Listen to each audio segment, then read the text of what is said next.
semuanya bangunlah badannya untuk Indonesia Raya. Indonesia Raya, merdeka, merdeka, tanahku, negeriku yang ku cinta. Indonesia Raya, merdeka, merdeka, hiduplah Indonesia Raya. Indonesia Raya, merdeka, merdeka, tanahku, negeriku yang ku cinta. Indonesia Raya, merdeka, merdeka, hiduplah Indonesia Raya. You may all be seated.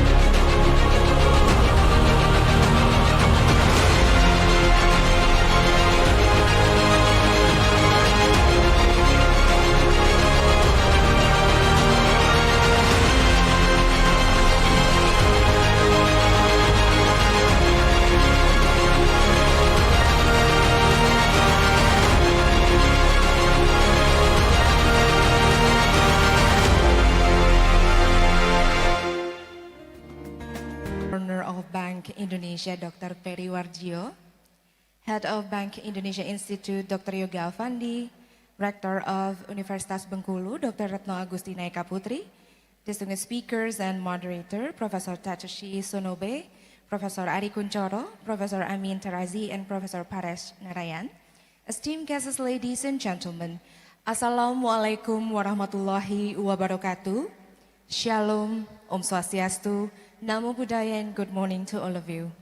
On behalf of the committee, with the warmest regards, we have the pleasure of welcoming you to the 17th Bulletin of Monetary Economics and Banking, or BMEB, Synergy and Innovations in Strengthening Resilience and Economic Revival, here in Gedung Serbaguna Universitas Bengkulu.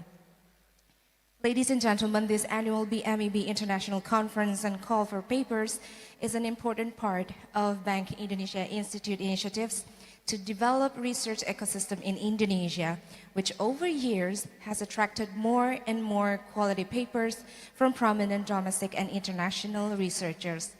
And now to start off the event, we would like to invite you to briefly see the BMEB Manifesto. The Bulletin of Monetary Economics and Banking, or BMEB, is an international journal of Bank Indonesia that discusses monetary economics, banking, macroprudential, and payment systems. BMEB is an international journal that publishes high-quality research that contributes to the literature and/or has a broad impact on policy making. Its vision is to become the main reference for policymakers, academics, and practitioners. BMEB has carried out continuous transformations so that it can contribute to the development of the research ecosystem and become a reference journal. The spirit of transformation has shown results. BMEB has succeeded in strengthening its position as is in the US, Western Economics Association International, and Southern Economic Association, organizing joint calls for papers and co-editing with Scopus Index partner journals at the BMEB Annual International Conference and calls for papers.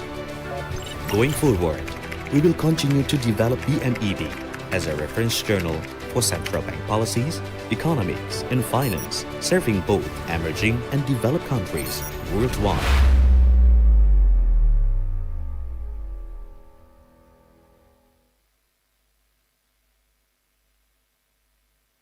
And now we will call upon Rector of Universitas Bengkulu, Dr. Retno Agustina Eka Putri, to deliver the remarks. Ibu Rector, the floor is yours.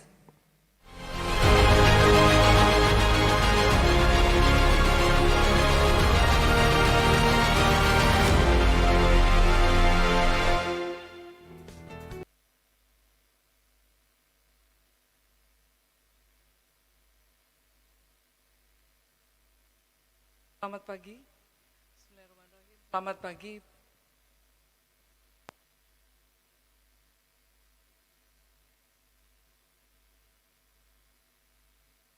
Selamat pagi. Sebelum saya mulai, berkali-kali saya berada di ruangan ini menyampaikan banyak hal, tapi sekarang suasananya lain, Pak Gubernur. Ini saya di support penuh sehingga mungkin agak berbeda. Ini agak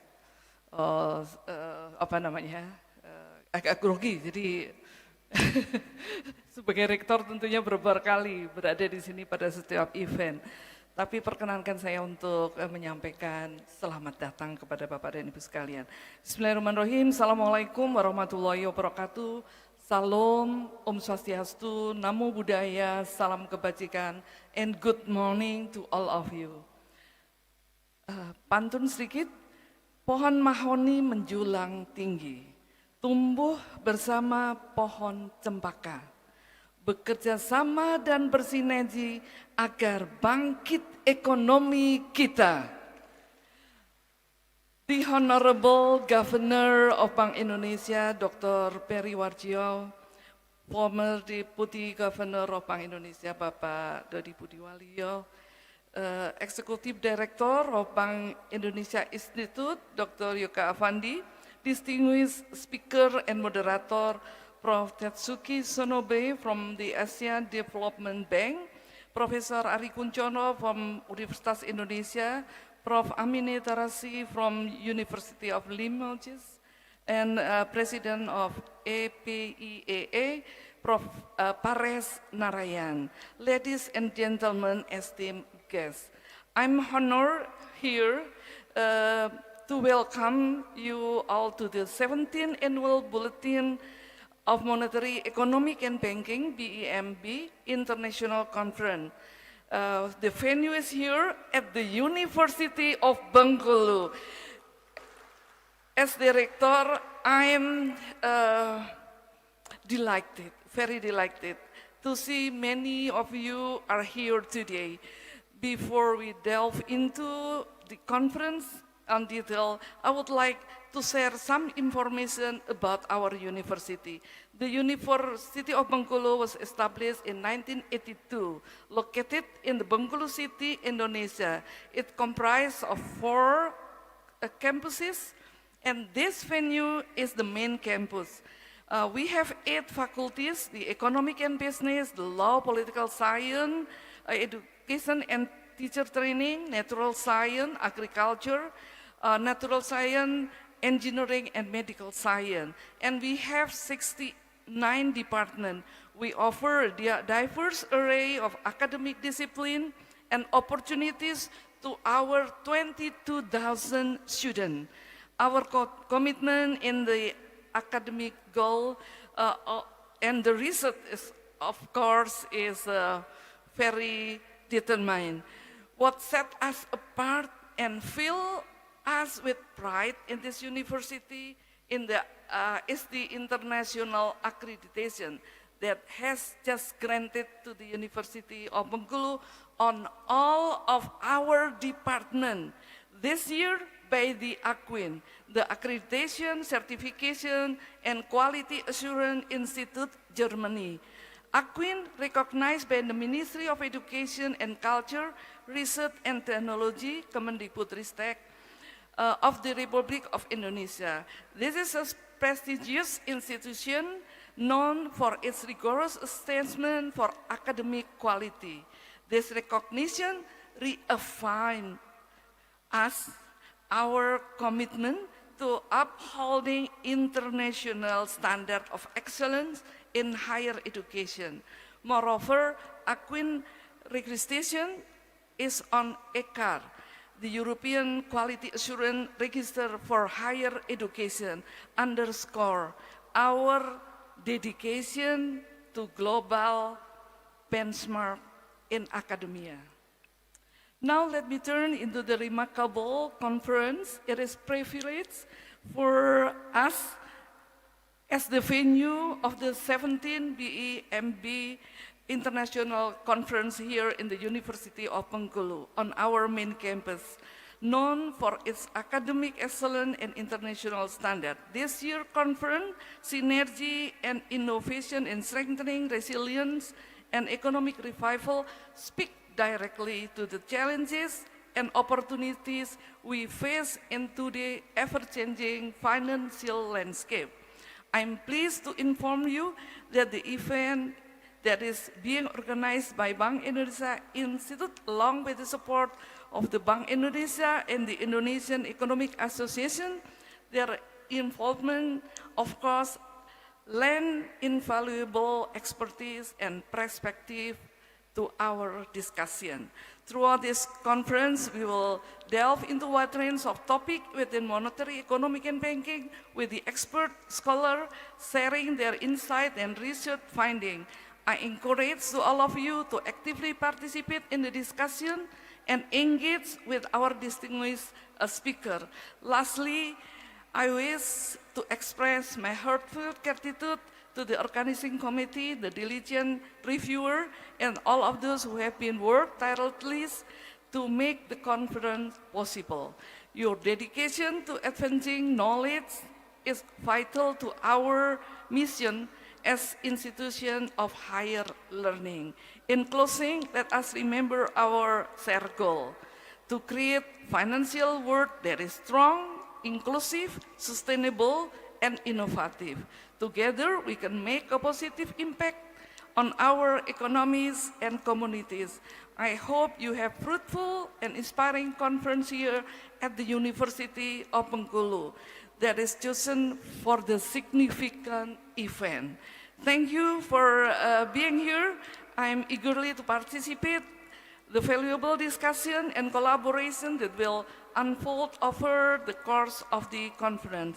Terima kasih secara khusus kepada Bapak Gubernur Bank Indonesia, Bapak Dr. Peri Warjio, yang telah berkenan memilih Universitas Bengkulu untuk menjadi tempat conference ini. Dan kami semua juga berterima kasih atas perkenan beliau sehingga sidang pleno beserta seluruh event diselenggarakan oleh ISEI Bengkulu. Terima kasih Bapak, tak terhingga kami sampaikan kepada Bapak dan seluruh tim yang telah mensupport kegiatan ini. Terima kasih. Assalamualaikum warahmatullahi wabarakatuh. Next, we would like to invite Head of Bank Indonesia Institute, Dr. Yoga Alfandi, to deliver the committee report. Dr. Yoga Alfandi, the floor is yours.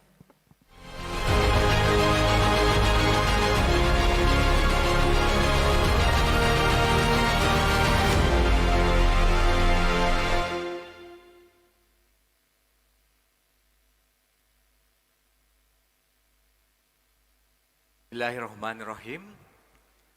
Honorable Governor of Bank Indonesia, Bapak Peri Warjio, Dr. Retno Agustina Eka Putri, Rektor of Universitas Bengkulu, Profesor Paresh Narayan, President of the Asia Pacific Applied Economic Association, distinguished plenary speakers, Profesor Ari Kunchoro, Profesor Tetsuri Sonobe, and Profesor Amine Tarazi.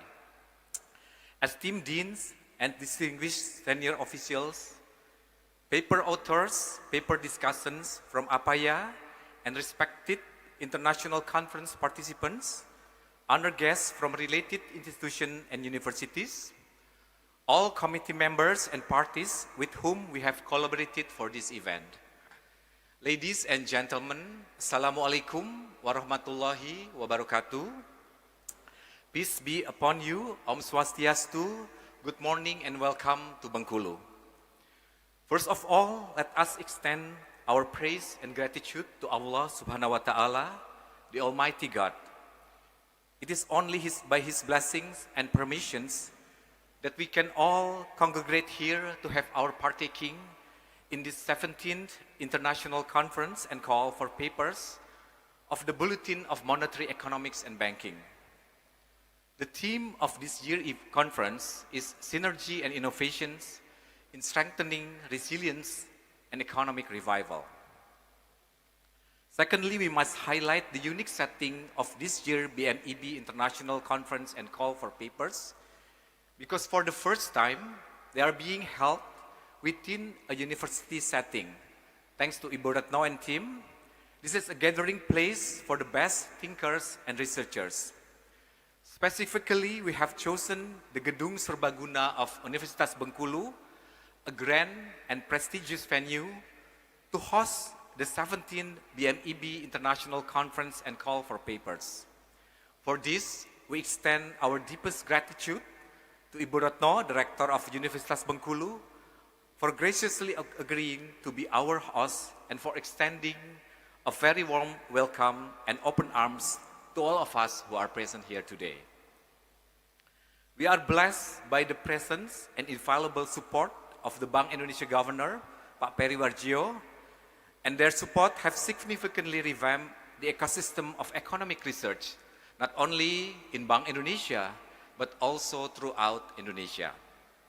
Lastly, our heartfelt thanks go out to all prominent scholars and dignitaries for their enthusiastic partaking for the success of the event. Some have even reshuffled previous commitment for joining us today. So thank you for allocating your valuable time. Mr. Governor, distinguished guests, conference participants, with the conference theme of synergy and innovation in strengthening the resilience and economic revival, we have accordingly called for papers on issues pertaining to, but not limited to, first, the effectiveness and coordination of monetary and fiscal policies, particularly in the context of economic crisis, sustainable development, and rising food and energy prices. Secondly, the transformative impact of digital innovations, examining how the digital economy, digital currencies, and blockchain technology are influencing economic growth, as well as monetary and policy and fiscal policy coordination. And thirdly, the role of industry and supply chain management in economic growth and sustainability, focusing on downstreaming industries, their comparative analysis in emerging and development economies, and their impacts on both the economy as well as the environment. As a result, the call for BMEB paper received a very encouraging responses from researchers and academics from around the world. The number of papers participating in the call for papers in the last 5 years have averaged 200 papers.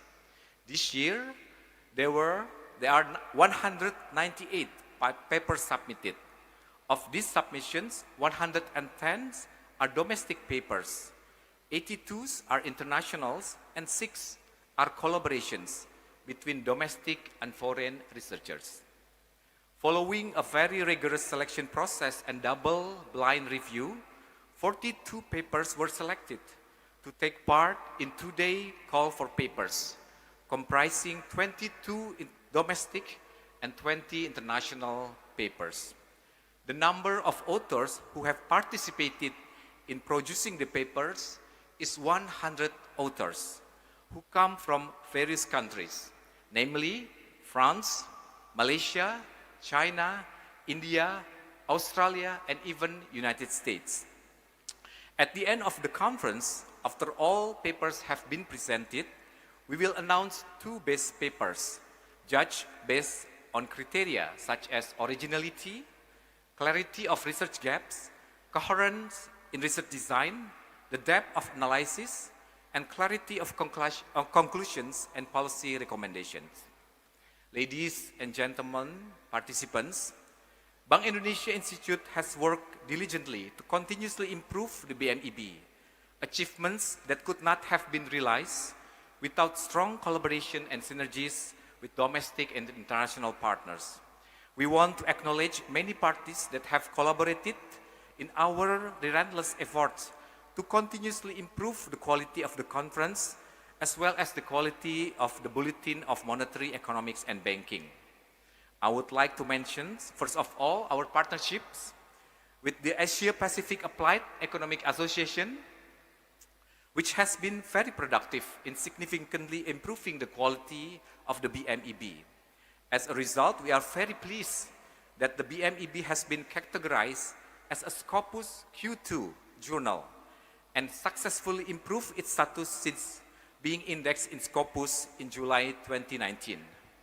This accomplishment was achieved through a strategy focused on enhancing journal ratings via effective branding and citizen strategies.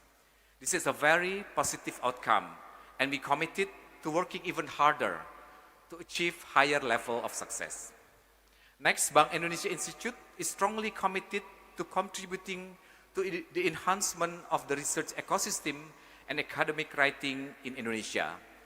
In doing so, Bank Indonesia Institute continues to expand and enhance strategic collaboration with our domestic and international partners.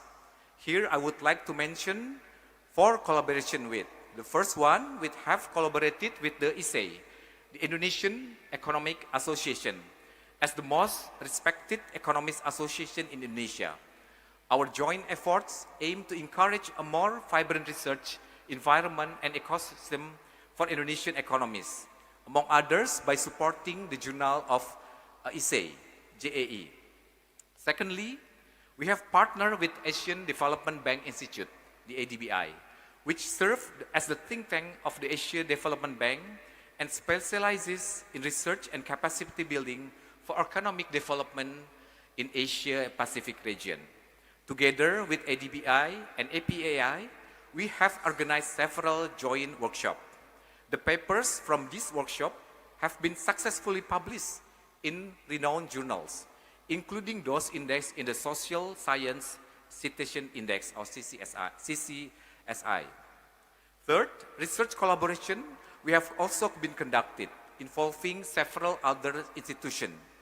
These institutions include BRIN, the National Research and Innovation Agency, Economic Research Institute for Asian and East Asia, the area, Indonesian Bureau of Economic Research, IBER, and Agency Franchise Development, or FFD. The fourth one is to create the enabling ecosystem of economic research for Indonesian academy. Bank Indonesia Institute also collaborates strategically with public and private universities as our joining partner. Adding to the current list is the Universitas Bengkulu. For the previous one is University of Indonesia, Gajah Mada University, Erlangga University, IPB, ITB, and also BINUS University. Strategic partnership in the arrangement of the call for papers has also continued. Last year, BMEB collaborated with 3 academic journals. This year, BMEB has again invited collaboration from Scopus Index journals, namely the Emerging Market Finance Trade, Scopus Q1, the MFT, and Studies in Economic Finance, the Scopus Q2. Ladies and gentlemen, with that, I would like to end my report. Again, on behalf of Bank Indonesia Institute, I would like to express my sincere gratitude and appreciation to all the distinguished speakers, all participants, partners, and our colleagues on the organizing committee for their great efforts in delivering a successful event. Now, allow me to respectfully invite the Honorable Governor of Bank Indonesia to deliver his keynote speech and officially open this international conference. Thank you very much. Wassalamualaikum warahmatullahi wabarakatuh.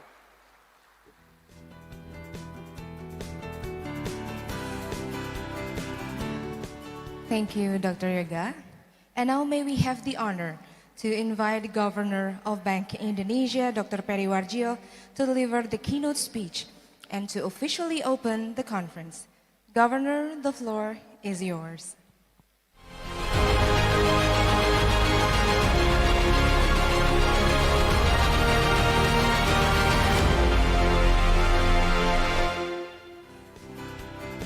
Well, very good morning to all of you. For the special thank, I would like to start by thanking my dear sister, Dr. Retno, the rector of Universitas Bengkulu. Give her a big applause. Second, of course, I would like to also welcome and thanks for all our distinguished speaker. Dr. Tetsure Sonobe from Asian Development Bank will be joining us online. Professor Ari Kunchoro of University of Indonesia will joining online.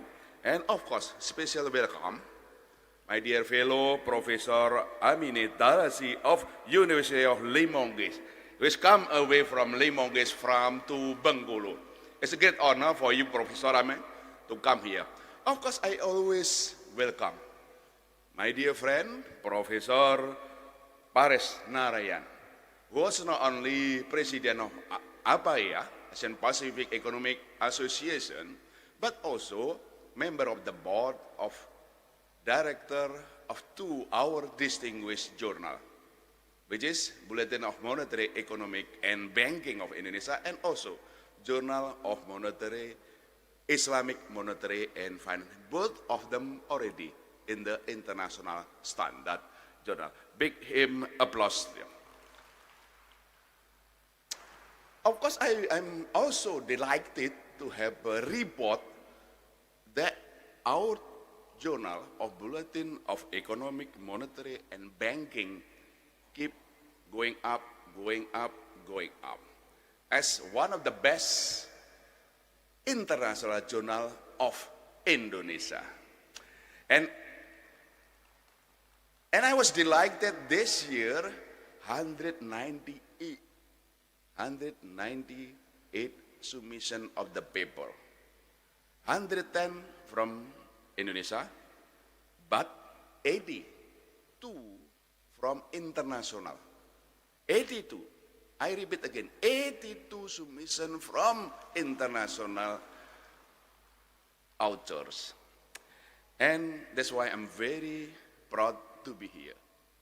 This is the 17th Bulletin of Economic, Monetary, Economic and Banking International Conference and Call for Paper, the 17th, which is we have a theme of synergy and innovation and strengthening resilience and economic revival.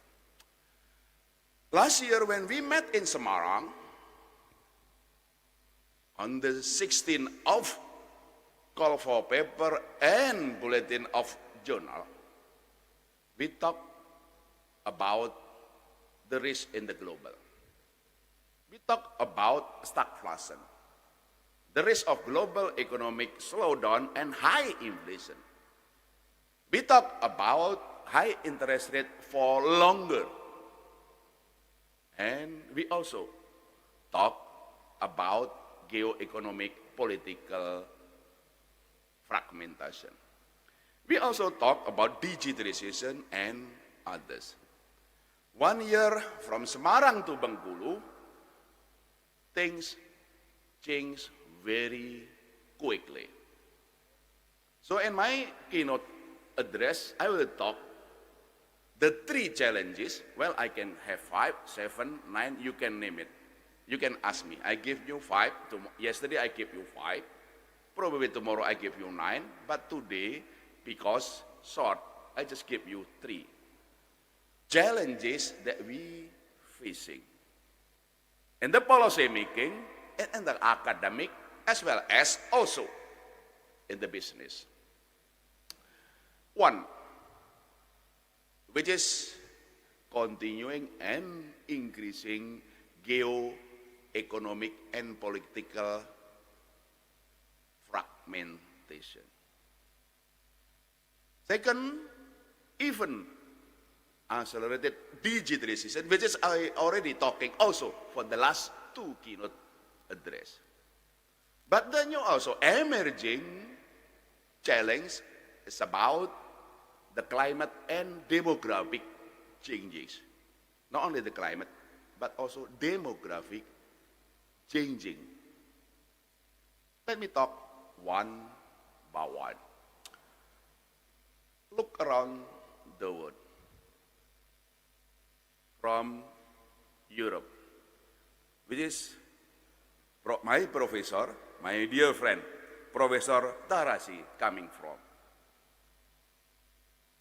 to US, to China, to Indonesia, and to the West, to India, some probably Africa. What we are seeing around the globe, increasing geo-economic and political fragmentation. what the characteristic of those geo-economic and political fragmentation. One, continuing political fragmentation and political uncertainty of Russia and Ukraine, which is still continuing, have the impact of the shortage of global supply and food and energy. I have to repeat again. Not only Russia and Ukraine war, but the impact to global supply chain of energy and food. Professor Amin can share what the endurance of the shortage to Europe last year and probably still continue now. Geopolitical tensions continuing between US and China. This is also serious because we already seeing the globalization had impact to lowering export of US to China, export China to US, and both are slowing and their economic growth. This is retreat back from globalization. And those also the impact, Pak Yuki, the exporting to China, Pak Yuki, also our exporter to US. This geopolitical tension also impacted to the export and import, not only US and China, but also to other rest of the world. In the past, we talked about the academic, the benefit of globalization, which is open trade, open investment, benefit for all. But with geopolitical tension between the two largest economy in the world, making uncertainty and the risk of global. What other of a geo-economic political fragmentation mean about? The source of global economic growth is rotating again, repeating from the history. From Europe to US, US and China, and through Indonesia, and also now the India is the brightest spot of the economic growth of the world. Source of growth is changing. Maybe in the future we're going to Africa. Some of them already emerging. This has have implication when we talk about not only globalization, but how open trade and investment of our country need to change. Because in the past we can open to everybody.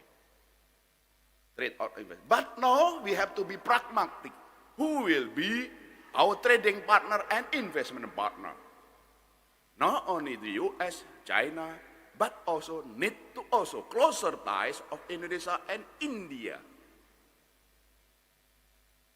And other thing of impact of high interest rate, volatile exchange rate that we already know from year on year.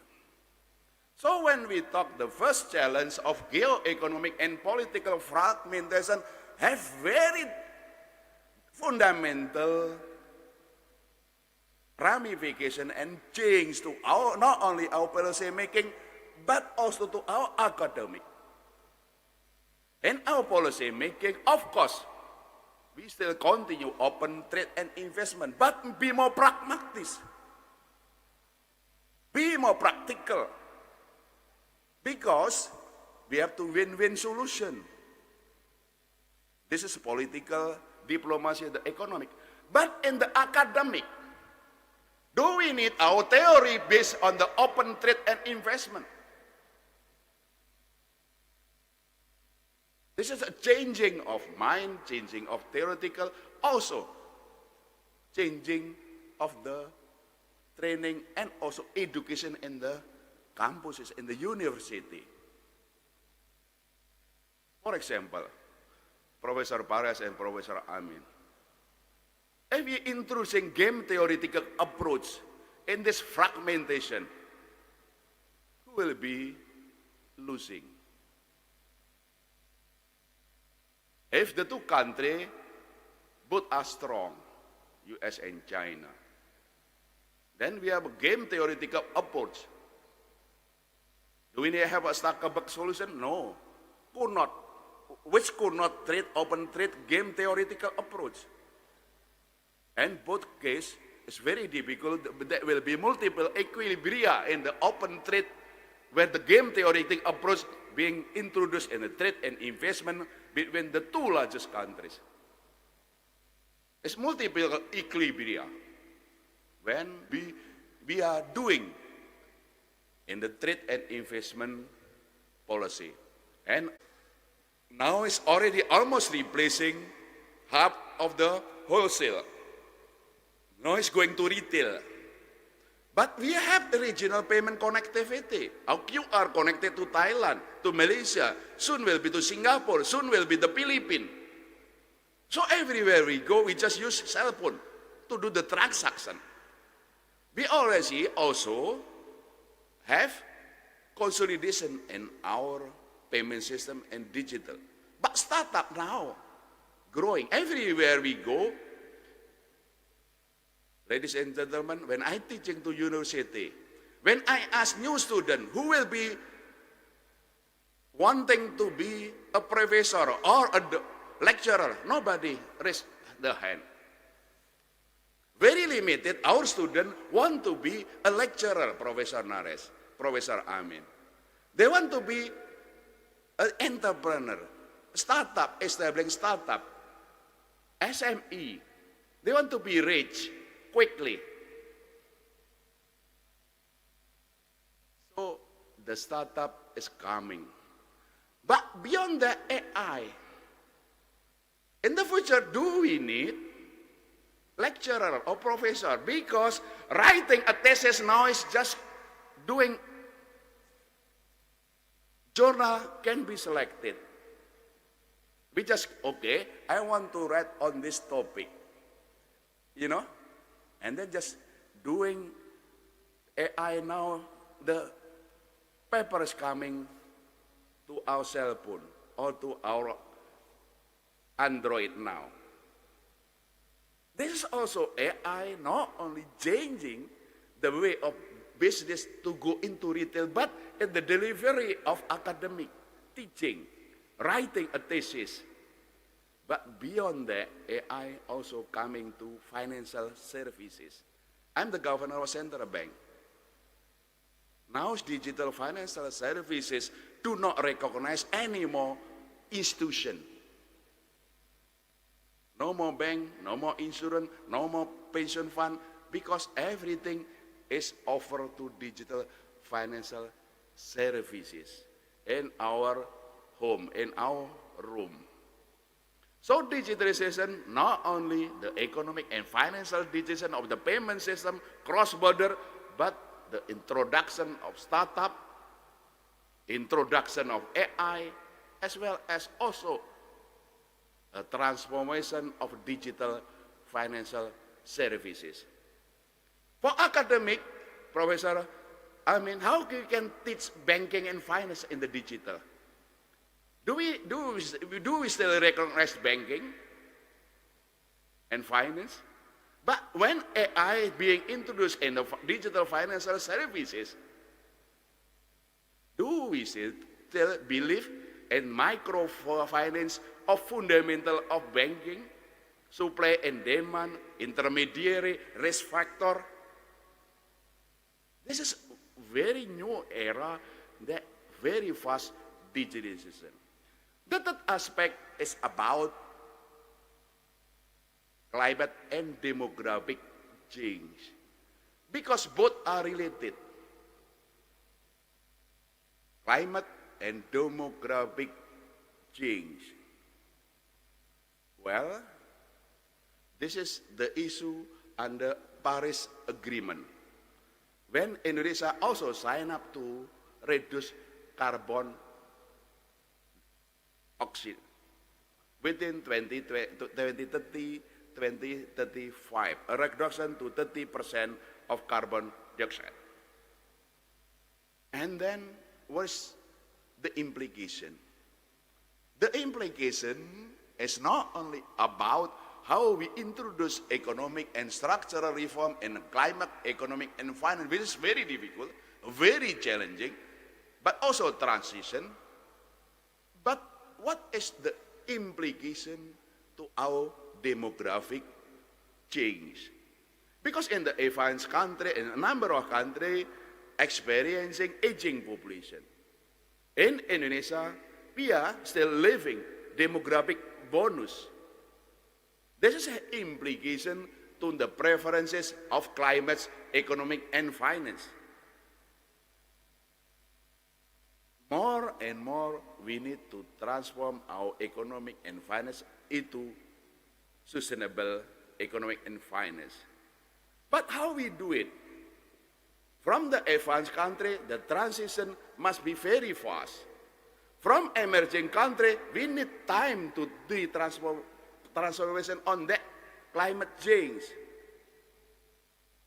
And this is also have implication on the difficulties of designing project, designing finance, the way financial being delivery, but also how we have to communicate to public at large, to our demographic that's demanding much more faster transformation. So this is the three challenges that we are facing from Semarang to Bengkulu, which is very fast. Only 1 year, so many change has been undergoing within the global and Indonesian economy and finance. This is the topic that we have to discuss in our journal, in our conference. How we as academician, as policymaker, as businessmen must cope with these three aspects of challenges. We are delighted to have a prominent speaker, which is, I was already alluding to earlier, Dr. Tetsuke Sonobe from Asian Development Bank, Professor Ari Kunchoro from University of Indonesia, and Professor Ami Tarasi from University of Limoges, and Professor Narayan, which is moderating on this aspect. Let me just giving some food for thoughts to be discussed.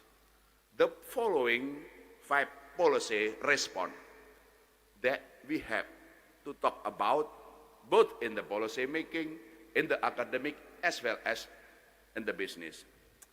One, of course, I'm becoming more believer, and we are thankful, Professor Nares, that Indonesia is one of the leading to implement the policy mix, including Bank Indonesia, under my book with Dr. Solikin Juhro, Central Bank Policy Mix. And the multi-complex of challenging for central bank price stability and financial stability, relying only one instrument of interest rate is not appropriate. Our central bank policy mix has been a testimony of Indonesian best economic performance. And that's why IMF developing integrated policy framework, and BIS now also developing macro financial stability framework, which is the two framework under our central bank policy mix. The integrated policy framework is the policy mix of monetary as well as interest rate, exchange rate, capital flows management. Macro financial stability framework is about macro-prudential for financial system stability. And our central bank policy we already mix between monetary and macro-prudential to have price stability and financial stability. And it works. This is from practice to theory to framework and to theory. And this is where our contribution to academic. In the past, our policymaker from academic and practicing both theory. But now it's two ways. Many academic, I'm academician, I'm a lecturer also, as well as policymaker, many theory, many academic thinking being developed from practice. This is why our two journal, Bulletin Monetary, Economic and Banking, and Journal of Islamic Monetary and Finance, becoming leading in meeting those needs, where academic and policy maker developing not only policy but also academic thinking.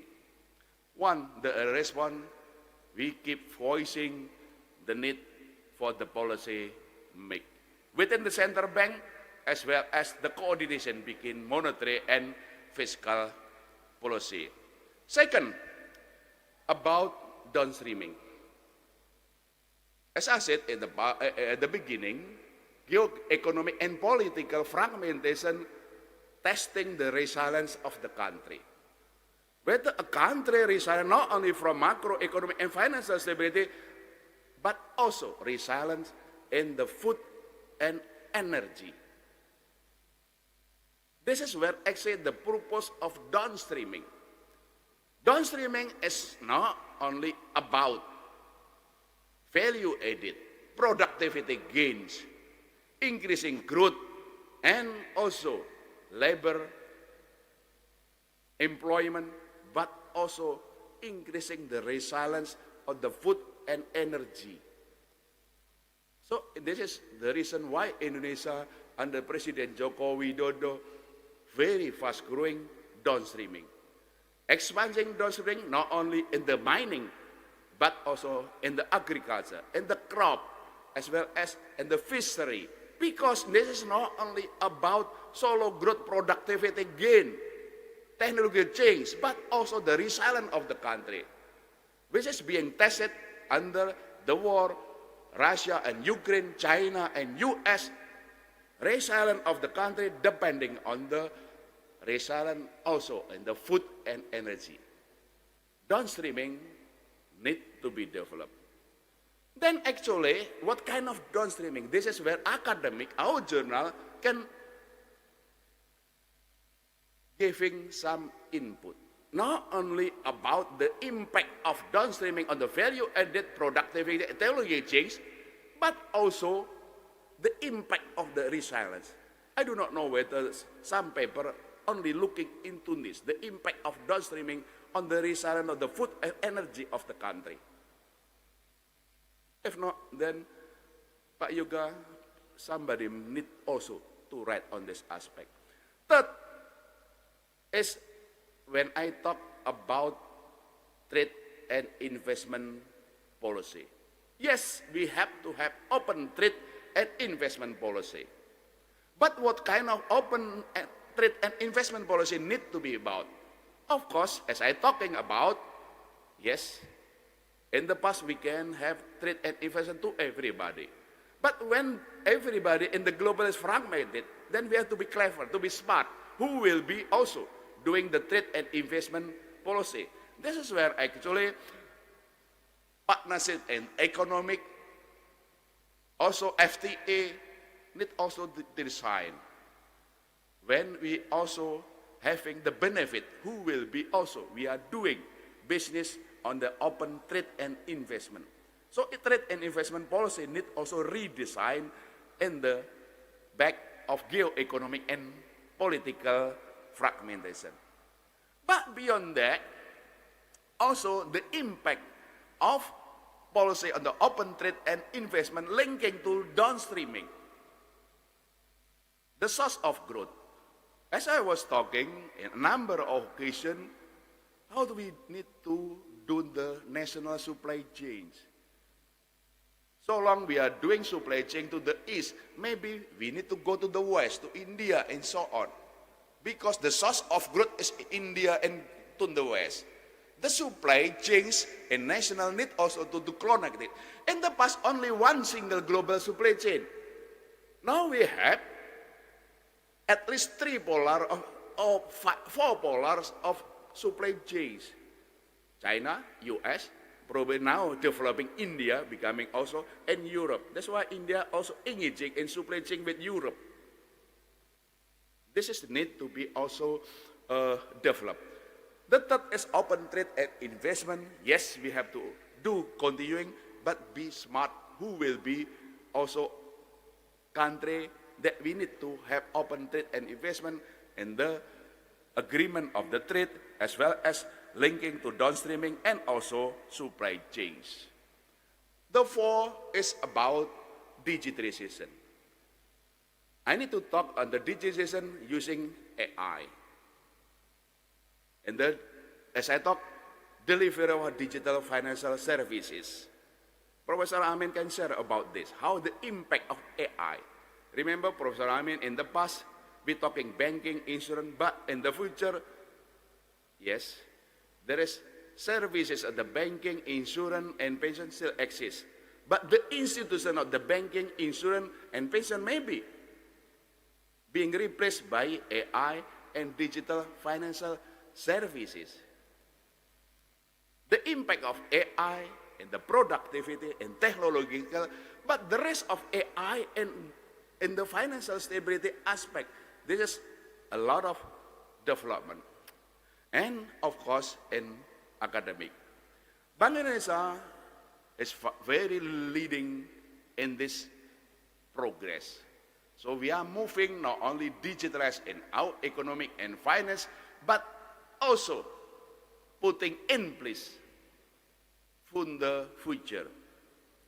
One language, one nation, one country. This is our vision, our motto in digitalizing our economic financial services. In Indonesia, Professor Nares, Professor Amin, we are using one language in delivery of financial services from the payment. We have only one QR Indonesian standard. We have one language for open payment, what we call it national standard open API. And we also developing national standard for one language. We are developing also one country. That's why we are also consolidating our services in the digital. Connectivity between services in the banking, in the marketplace, in the startup ecosystem of digital economic and finance. This is developing one country, because otherwise digital financial services will be not only being able to be provided by national but also from global. When we are doing connectivity, this consideration becoming important. And also one nation. That's why Bank Indonesia developing infrastructure of digital financial services, BI-FAS. We are developing real-time gross settlement version 3. And we are doing also in the process of developing digital rupiah, central bank digital currency.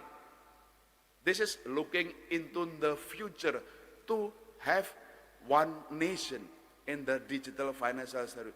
The challenge is, of course, on the cyber security, introduction of AI, also data development, data analytics. This is where actually a way. Those on the digital. And last but not least, number 5 is the way we have to upgrade our education, training, and the mindset. Because the education now is changing. The way we deliver education changing, including also training.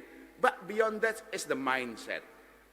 The mindset that our people, our youngsters need also be understand in this aspect. Vocational training becoming more important now. In delivery in our institute, as well as I was talking to Dr. Ratna on this rectorate, Bengkulu, can we introduce vocational training on the digital? Because those are needed by our youngster. This is the 5 response. 1, strengthening our policy make to have a resilience in a macroeconomic and financial stability. 2, downstreaming, not only about value-added productivity, but resilient in the food and energy. Third, smart, open trade and investment. In the back of global geo-economic and political fragmentation. 4, digitalization, acceleration, be mindful of AI in everywhere, including in financial risk, what the benefit of productivity, technology change, but be mindful of the risk to cyber as well as also to the changing of delivery of education and financial services. And fourth, of course, the way we introduce teaching, academic, training, behavior becoming important. Because at the end of the day, the behavior, the mindset, determining the economic theory. From the history, economic theories about behavior economics, but then becoming structural. Now come back again to behavior economic and finance. This is actually why our international call for paper conference becoming interesting. This is why I'm proud and we are proud to our 2 journal. Bulletin of Monetary, Economic and Banking, one of the best international journal of Indonesia, being issued by Bank Indonesia, and the other journal of Islamic Monetary and Finance, which is also international standard, and thanks to Professor Pares, which is also nurturing this and keep upgrading, thanks to our Bank Indonesia Institute, which continue, and thanks to all of the speaker, all of the submission of the paper. With that, let's the 17th Bulletin of Monetary, Economic and Banking International Conference and call for paper 2023. Let's begin. May Allah, God Almighty, bless us and our venture for excellent in economic, academic, and policy making. I thank you. Thank you, Governor. Don't leave just yet because we would invite Ibu Retno, Dr. Yoga, Professor Pares, Professor Amin Tarazi to join the group photo on stage. Thank you, Bapak Ibu MEB, and we would like to thank once again Governor of Bank Indonesia, Dr. Periwarjo, for taking time.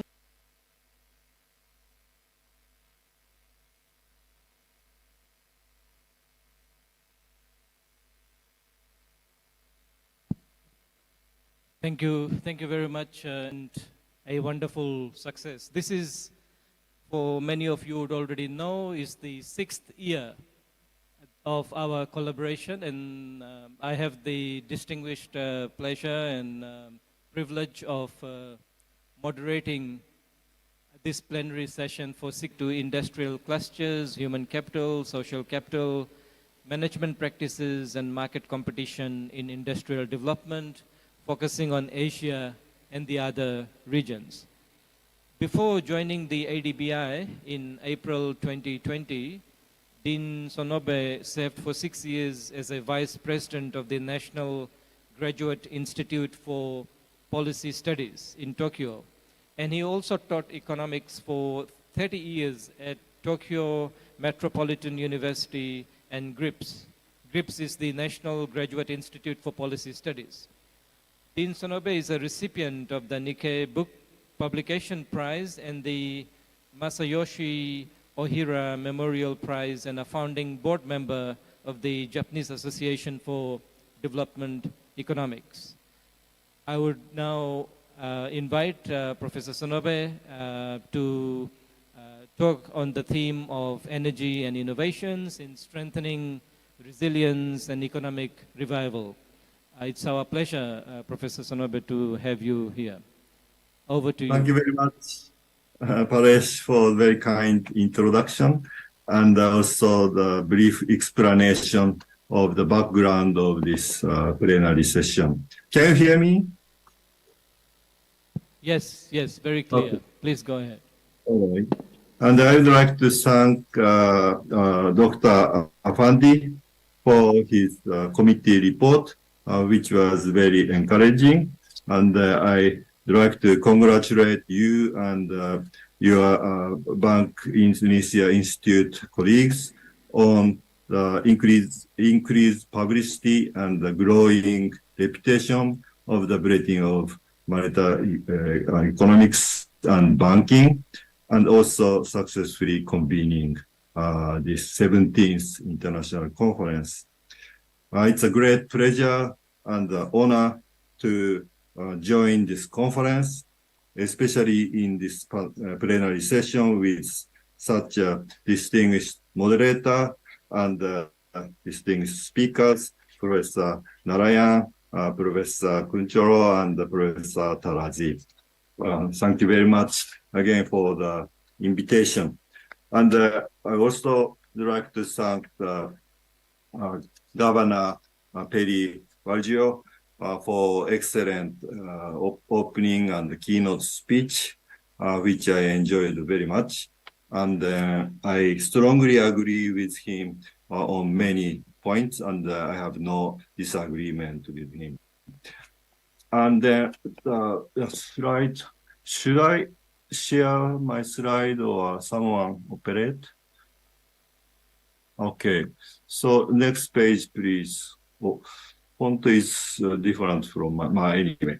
So I'd like to talk three sets of major economic changes today. These changes, the ones we experiencing or expecting. So the first is pandemic-related changes. Second is climate change-related economic changes. The third is economic changes due to heightening geopolitical tensions. So my topic overlaps a lot with Governor Perry Vargio's opening and keynote speech. And then I guess you'd wonder why I don't include the economic changes driven by technological progress.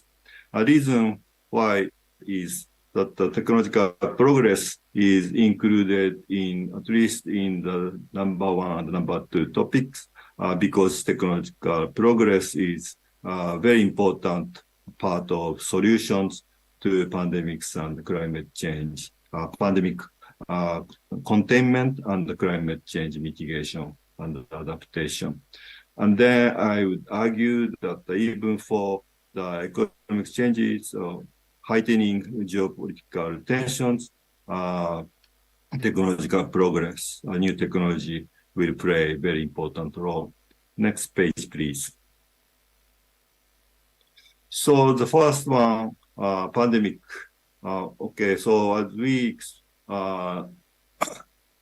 experienced, so when the pandemic began in early 2020, when I assumed the position of this Dean and the CEO of Asian Development Bank Institute, the people said, this pandemic might or would lead to the demise of globalization, which lasted for decades, and in the broader sense, it lasted for centuries.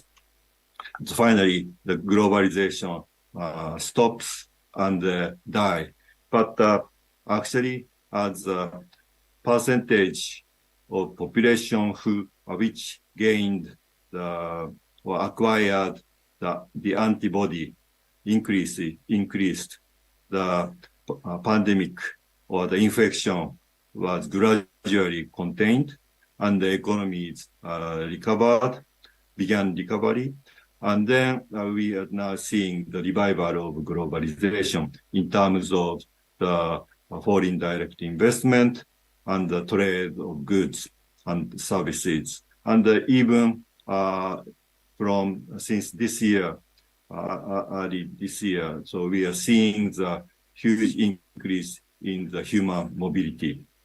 And then in terms of the global exchanges of information, it never declined, but continued to grow thanks to the development of new technologies, including Zoom and Teams and that kind of devices.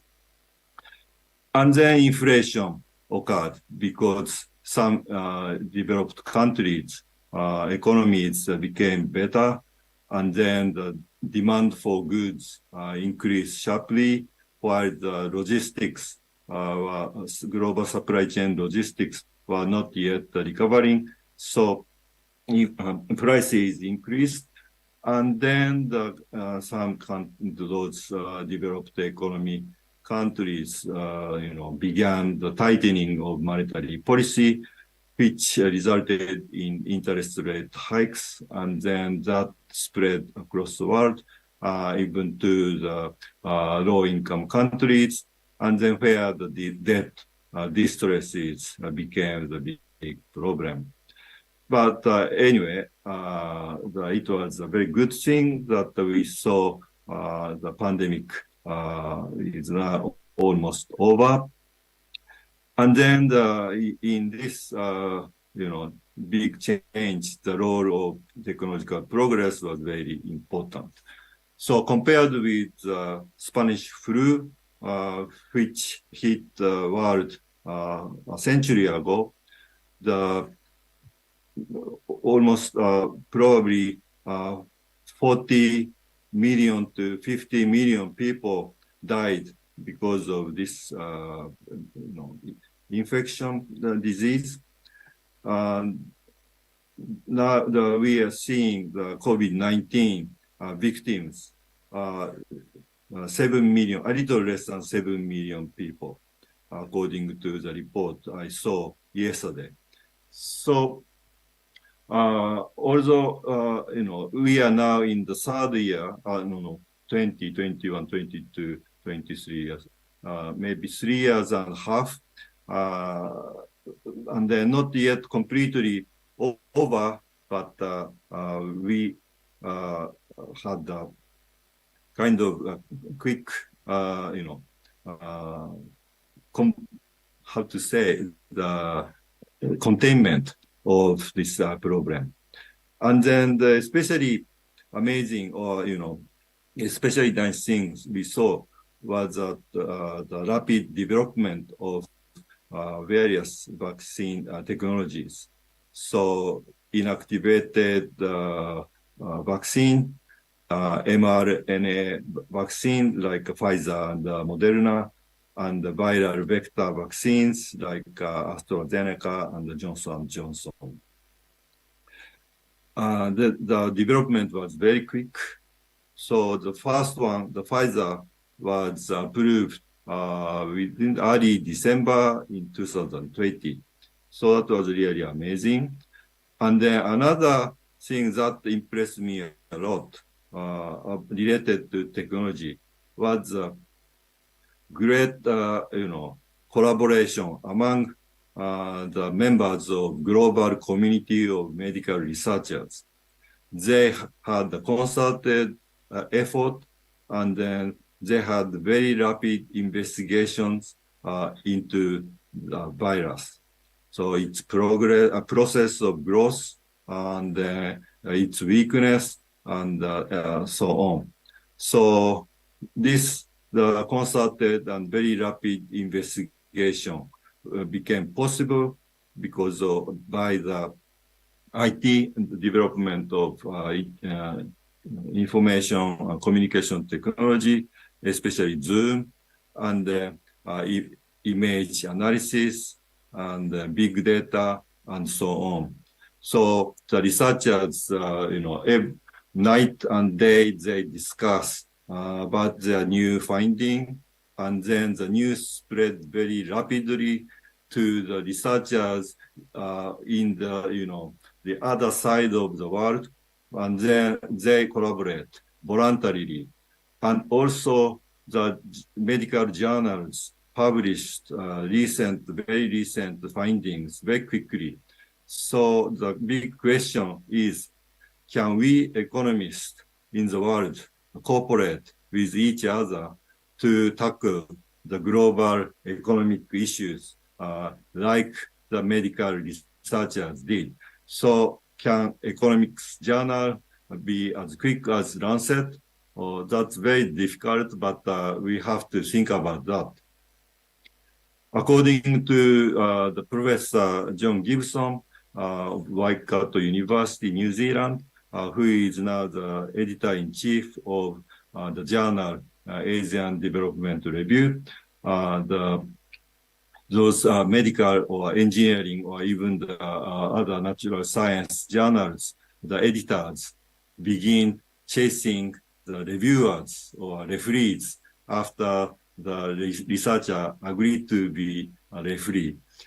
But while the economics journal, maybe the editors wait for 1 month and then ask how is your reviewing going, like that. So, but then I asked John Gibson, will you begin chasing the reviewers within a week? Then he said, oh, if he does, then no economist would agree to be a referee. So it's a kind of culture, so it's difficult to change quickly, but we have to think about this important question. So in order for economists to be innovative and very useful for the problem solving for the global economy. Now, let me continue about the pandemic-related economic change. So, although many things happen like inflation, interest rate hikes, and debt crisis, but those things are, seems to be okay. It will not be a long-lasting problem, but there are two long-lasting impacts. One is not the economics directly, but economy directly, but more political thing. What I want to talk about is the world was disillusioned by the selfishness of rich countries. So rich countries proposed COVAX through WHO, EU, and then especially French president proposed COVAX, which is a scheme for rich countries to give vaccines to poorer countries, so that everybody can have access to newly developed vaccines. But what actually happened was rich countries began buying up, stockpiling, and hoarding vaccines, which resulted in the vaccine inequality and also slowed the global recovery from the pandemic. And then the US and some other Western rich country economies recovered earlier than the others in the world, and then supply chain, and also earlier than supply chain logistics, which caused inflation, and the delay, and then interest rate hikes, and then caused worsened debt problems. So such a selfish behavior disappointed many developing country government and people, and this is a kind of a reason, part of reason why those countries are now disagreeing G7, and then they are becoming a swing state, in a sense, like swing voters.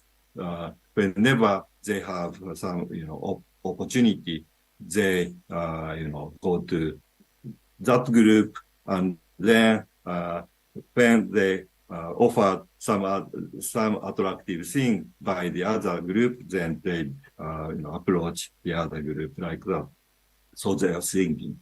So that makes global governance more difficult, and then that will delay the reforms of global important institutions like WTO. Next page, please. And then another very important, this is more economic impact, long-lasting impact, is the learning loss. So the schools in the world were closed for several months to more than 1 year. And then this very long school closure led to kind of learning loss, significant learning loss for children, and which could be a lifelong handicap for the cohort or generation. And then question is, can technology-assisted instruction and learning help this cohort catch up and save them from the long-lasting negative impact of school closure in the labor market and other environment? Next page, please. So, and the computer-aided or AI-aided, learning or education had been, had been discussed and also already implemented in some countries, and even in Indonesia, the Ministry of Education thinking of introducing that kind of education. Part of the reason was the international comparative test found that many children, 70% of the 7th or 8th grade children or 15-year-old student continue to have very low mathematics proficiency. And then the reason why is many students do not understand what they were supposed to, master when they were younger. So a few years or several years before in elementary school. And then the teacher, in principle, can, identify where this particular student failed, then where this student began, being unable to understand the class or teachers, what teachers say.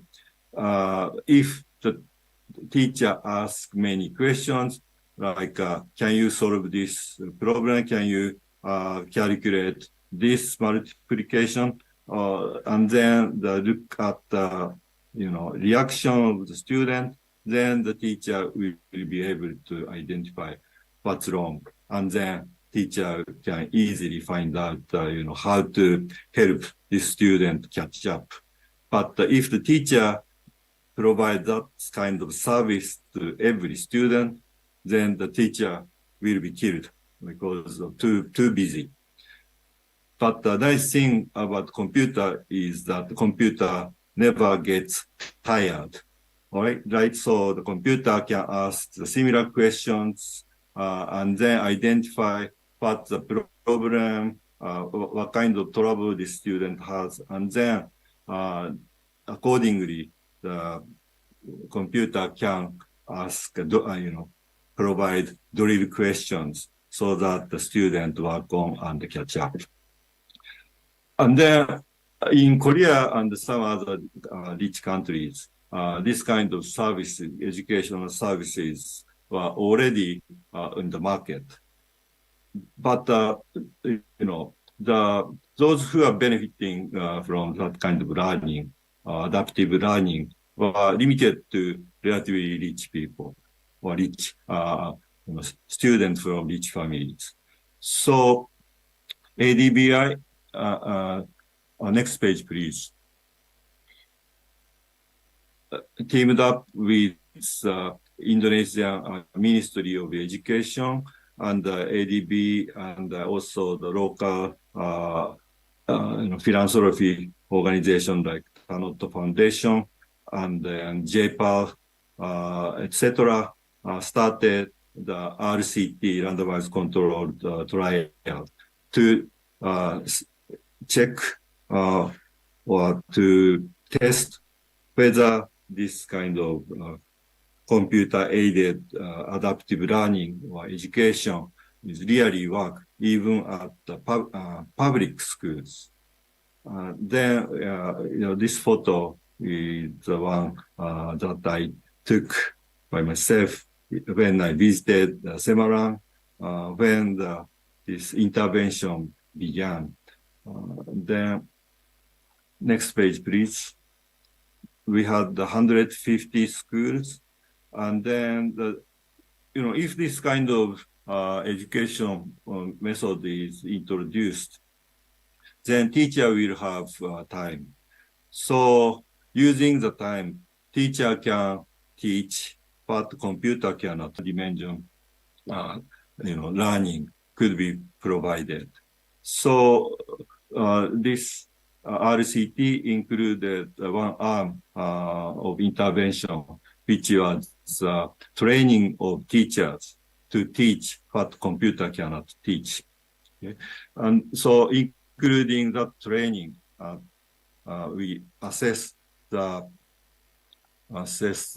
impact of or effect of the introduction of adaptive learning. And then I use in this slide, it's very bit difficult, but HT approach, meaning high touch, high tech, or high tech, high touch. High tech means computer aided adaptive, and high touch means teacher teaches more important higher level things like why we are learning this kind of thing. So that kind of question will never be asked by the computer, but human can discuss about that. So that's one extremely simple example of high touch part. And then the result will come very soon because we already finished the intervention and then the follow-up survey.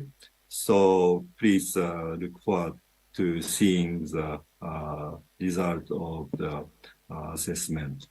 On the next page, please. On the next. So yes, and maybe I mistook. So this is not the question 1B, but the question 1C. So my third question about pandemic-related economic change. So my question is there any way to avoid or mitigate next learning loss? I ask this question because learning loss is not special to COVID-19 pandemic, but the learning loss has repeatedly occurred after almost every large-scale natural disaster and a violent conflict and the health shocks or even economic shocks. So epidemic causes a longer-term learning loss, and the pandemic causes global learning loss, reducing global production capacity in the future. So innovative preparedness is needed, but how to develop preparedness? So I think that business companies making each company's business continuity plan. Then why not the school board, or each country, in each country or each community cannot make a continuity plan, learning continuity plan, right? So when, it's a kind of contingency planning. And when this kind of problem occurred and then school stops, then who would be a volunteer teachers, and then where, the teaching will be conducted, and then how to use, digital devices. All those things should be discussed in advance. So then this is a kind of new approach, and then this kind, including this learning continuity planning and adaptive learning. Next page, please. We will have ADBI together with ADB. Will host one very interesting conference in 1st and 2nd of November this year, entitled Increasing the Resilience of Education Systems in Asia and the Pacific, featuring Elizabeth King, who used to be the Vice President of World Bank for Human Development, and Emmanuel Jimenez, also the former World Bank senior economist and CEO of the 3IE, and now the Director General at the ADB. And Albert Park is the current Chief Economist, and Yas Sawada is the former Chief Economist of ADB. Next page, please. No time? Professor Sonobe, you have 5 minutes to... Only 5 minutes, then Yeah. I will. So the second topic is climate change related economic changes. And then, the lack of climate actions will lead a huge problem. And then, the next page, please. The world leaders like United Nations Secretary General Guterres shouted, "Oh, this is global boiling, not global warming." And then the Prime Minister Modi's G20 India slogan is "One Earth, One Family, One Future." So these are calls to unite. So the leaders, global leaders, must unite to make effective action to mitigate or adapt climate changes. But actually, the action is very weak and slow.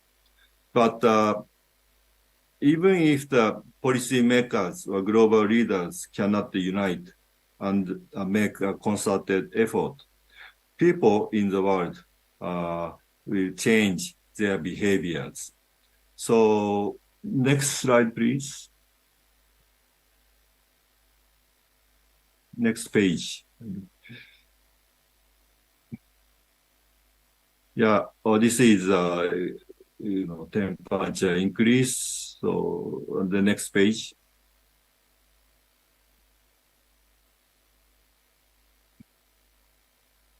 Yeah, so problem is, in the US, which is at least has been the leader of the world, is divided now. That's not United Nations, United States of America, but looks like a divided state of America.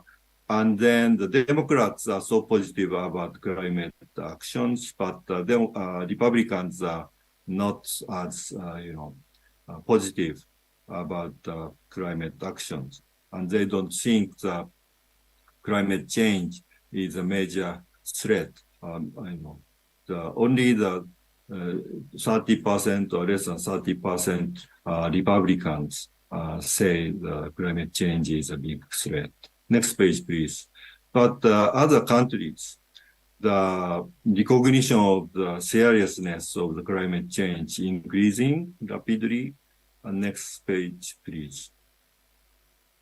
And then maybe 72% of the world, across the world, people think the climate change is really serious.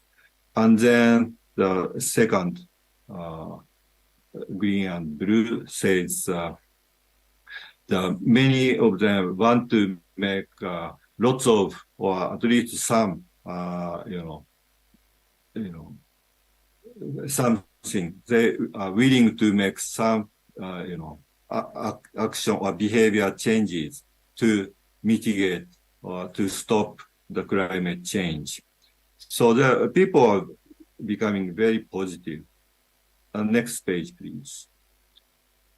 And then even in the United States, younger generations, especially, are likely to express an interest in addressing climate change.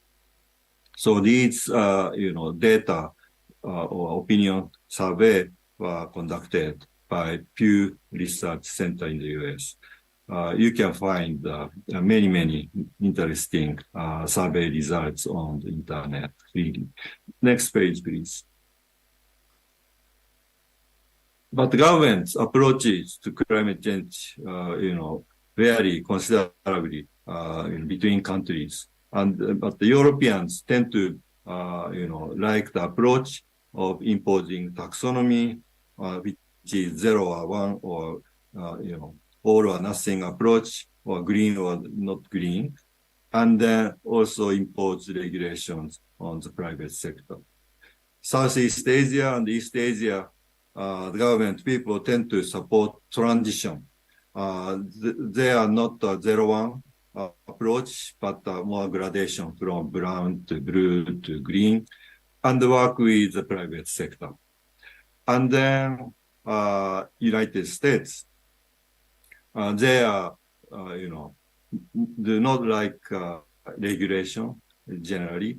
So, but they expect and promote commercial dynamism and technological innovation and in the private sector. And then in the case of Asia, especially East Asia, the government people likes the idea of the carbon capture, utilization, and storage. And it is understandable that Indonesia finalized the legal and the regulatory framework for implementing this approach because Indonesia is a big producer of fossil fuels. But interestingly, Japan, which is not the producer of fossil fuels, but the importer, but Japan's Ministry of Economy, Trade and Industry is very strongly interested in this carbon capture, utilization and storage or carbon recycling idea very strongly. Maybe because that ministry is so much deeply related, it's a vested interest in the fossil fuel related industries. Next page, please. So then people are changing. So the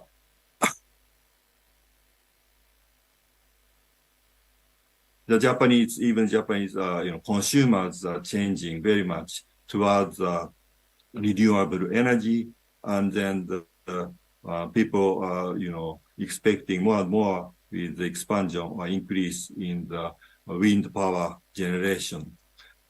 But METI's policy is different. Then what will happen is, and even the ruling party members, So let me conclude my part with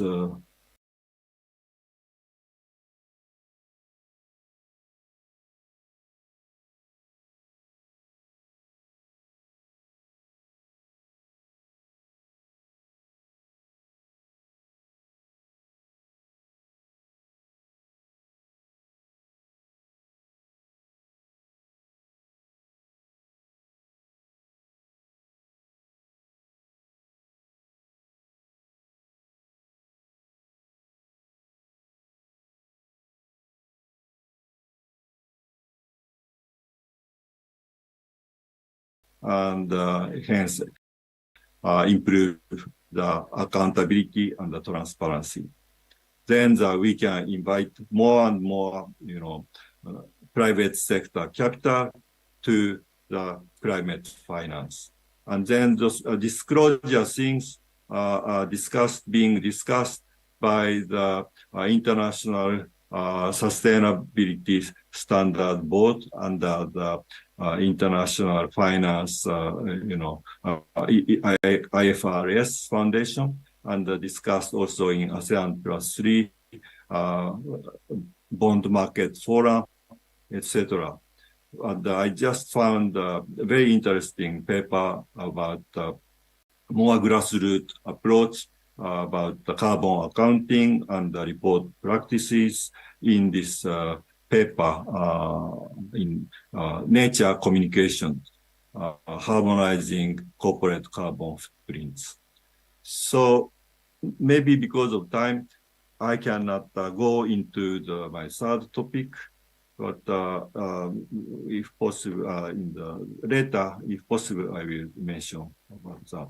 So, Paresh, thank you very much for your patience. Thank you, Professor Sonobe, for your very stimulating talk and your insights. We will come back to that in the Q&A session, I'm sure. Let's give a big hand of thanks to Professor Sonobe.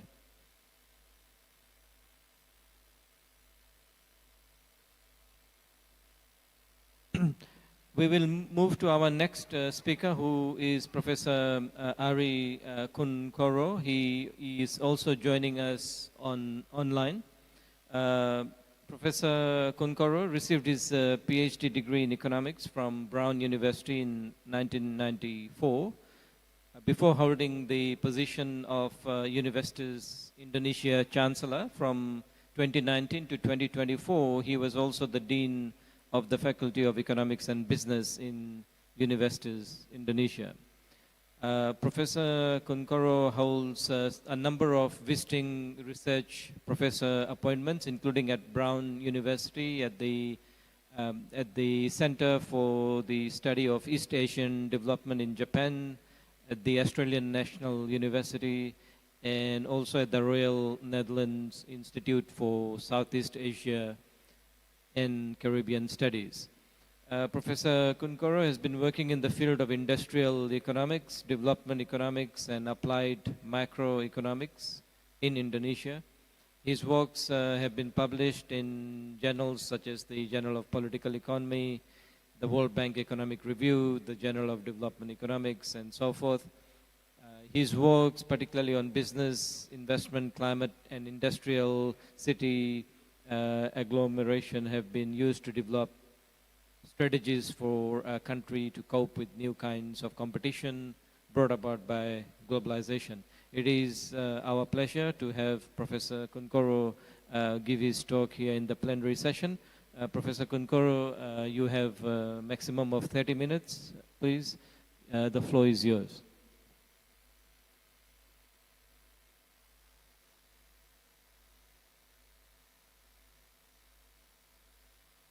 Thank you, Mr. Chairman. I'm going to be very brief. Please take a look at my slide. So the title is changing rather than maximizing the benefit of downstreaming. I think perhaps the proper word to optimizing. Yeah, because in downstreaming, there is benefit as well as cost. So the question is how to manage the balance between benefit and cost. Let's go to the slide number 1. Can you make it a bigger? It looks small. I think I have to use my own.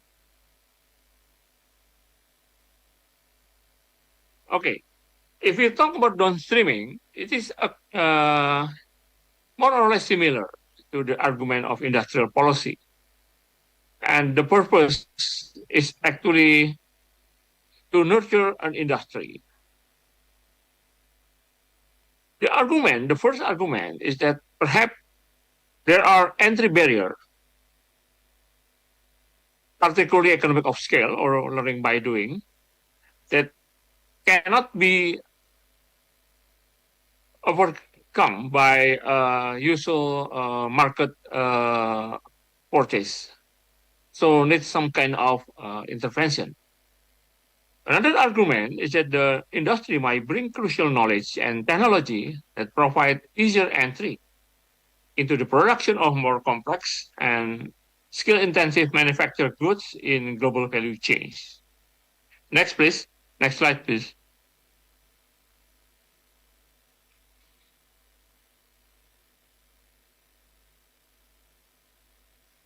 Okay.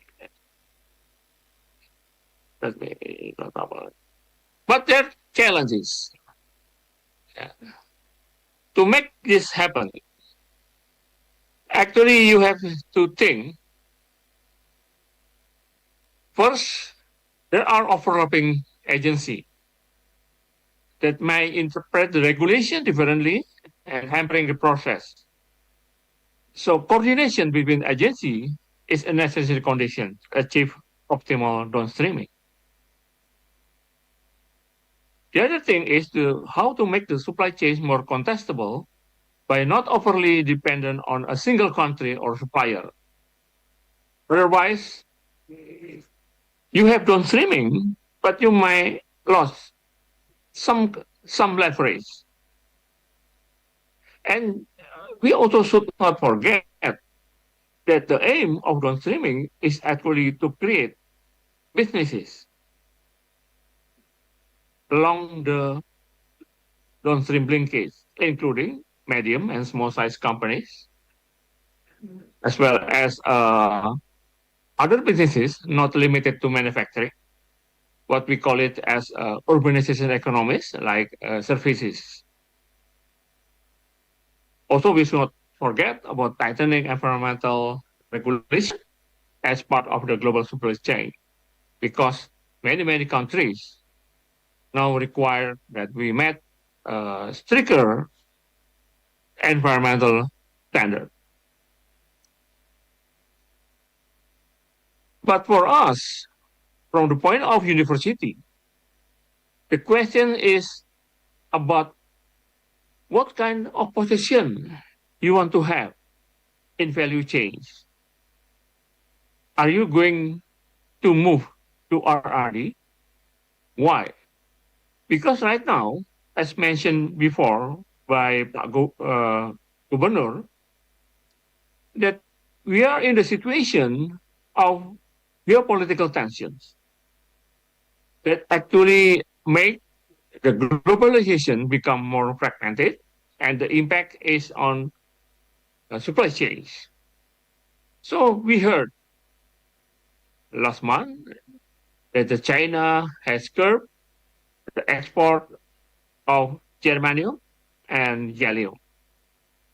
And also the same thing, US also has investment act that actually regulate the investment of entities in the US in high-tech industry in China. But I think this is not, I'm not going to call it as a war, because at the same time, both sides still try to reach some compromise.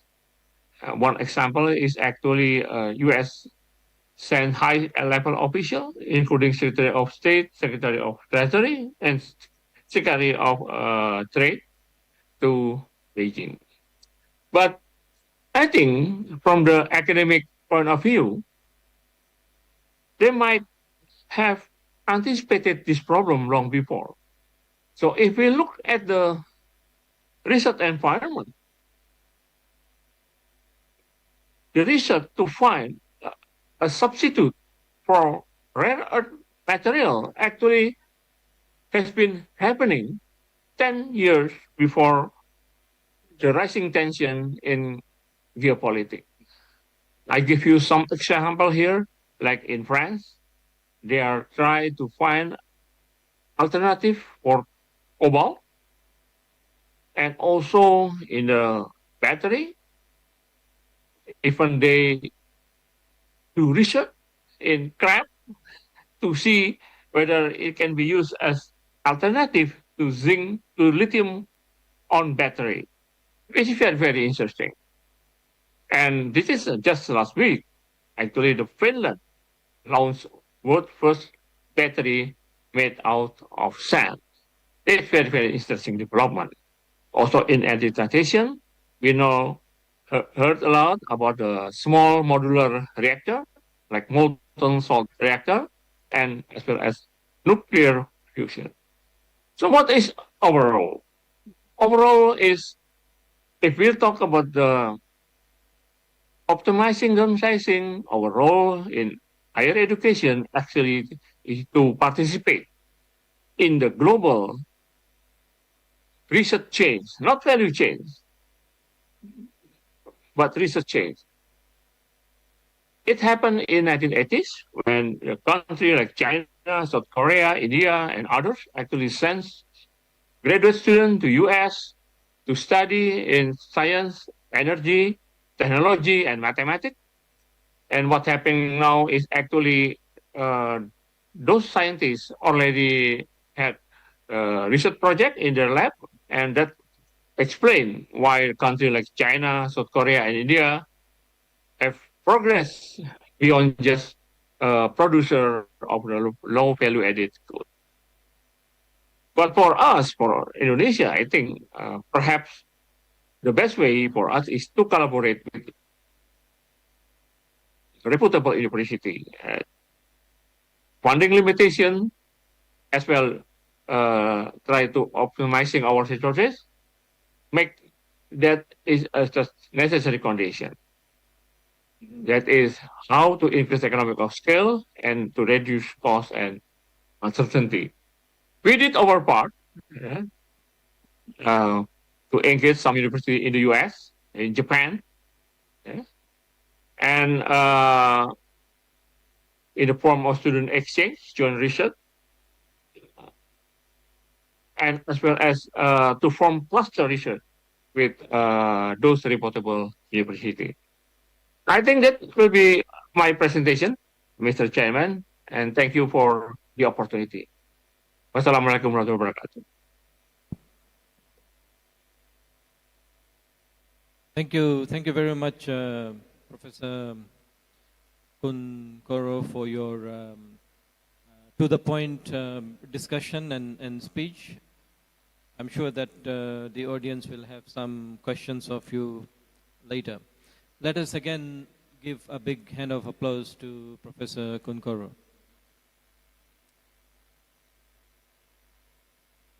That brings me to our third and final speaker, Professor Amin Tarazi.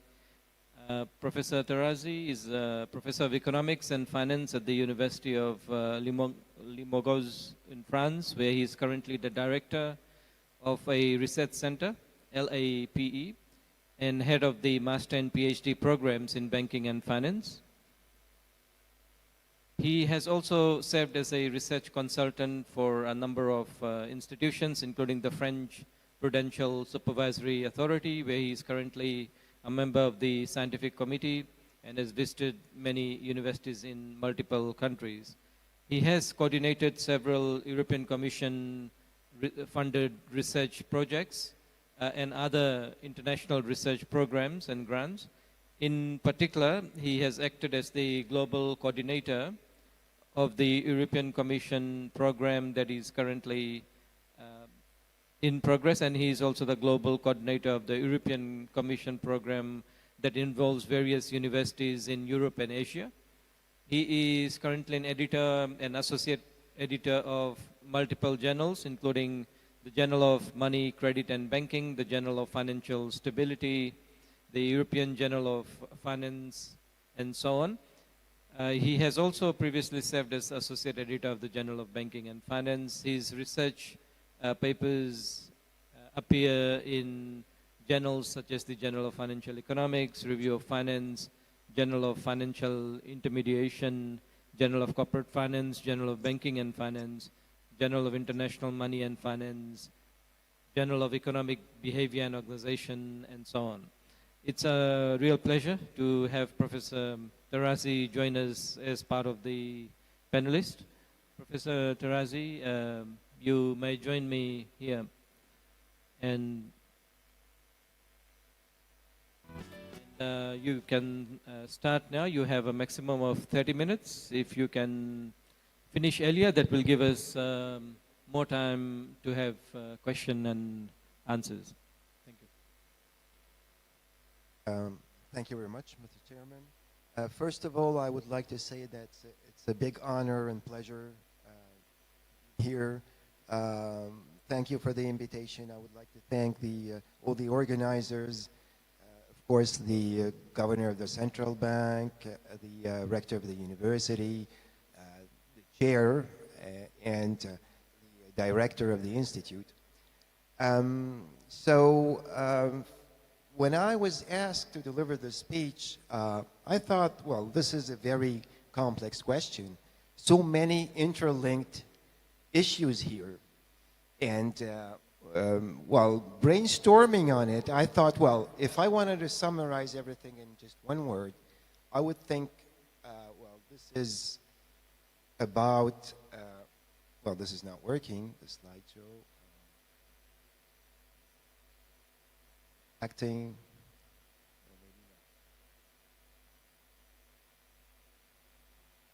You can have it, yes, I think I was too quick.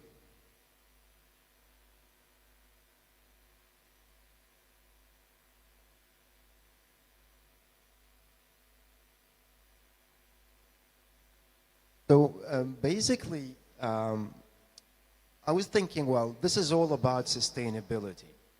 Now, when you look at it from a finance perspective, sustainability can be considered in various ways. Well, one way to define it would be to think, well, we need a resilience, we need stability. This is what makes actually the banking system and also the financial system stable. But of course, we can consider it from another perspective, and more generally, well, it is the ability of the financial system, banks and markets, of course, to fund green projects, to ensure the transition, and so forth. Well, in my speech today, I'm trying to interlink these two dimensions. My focus will be, of course, on stability, but it will also consider how we can integrate all these aspects that we've been talking about today. Well, the governor insisted a lot on digital, of course, digitalization. There's a lot of issues about fintech. It's also about, he insisted a lot on stability from a political point of view, political fragmentation. These are all aspects that have to be taken into account when we talk about these issues. Now, what I'm gonna do, well, if this is going to move forward, maybe I have to go there, be closer to the system. Really working. Maybe someone here could make the slideshow move forward. Yes. Okay. So basically what I'll be doing here is essentially, I'll be sharing with you a sample of my research on these various issues. I'll try to be brief, but basically I think that we can cover a lot of factors here. As I'm saying, sustainability is about stability, but of course, my point of view is that many aspects have to be taken into account if we want to move forward.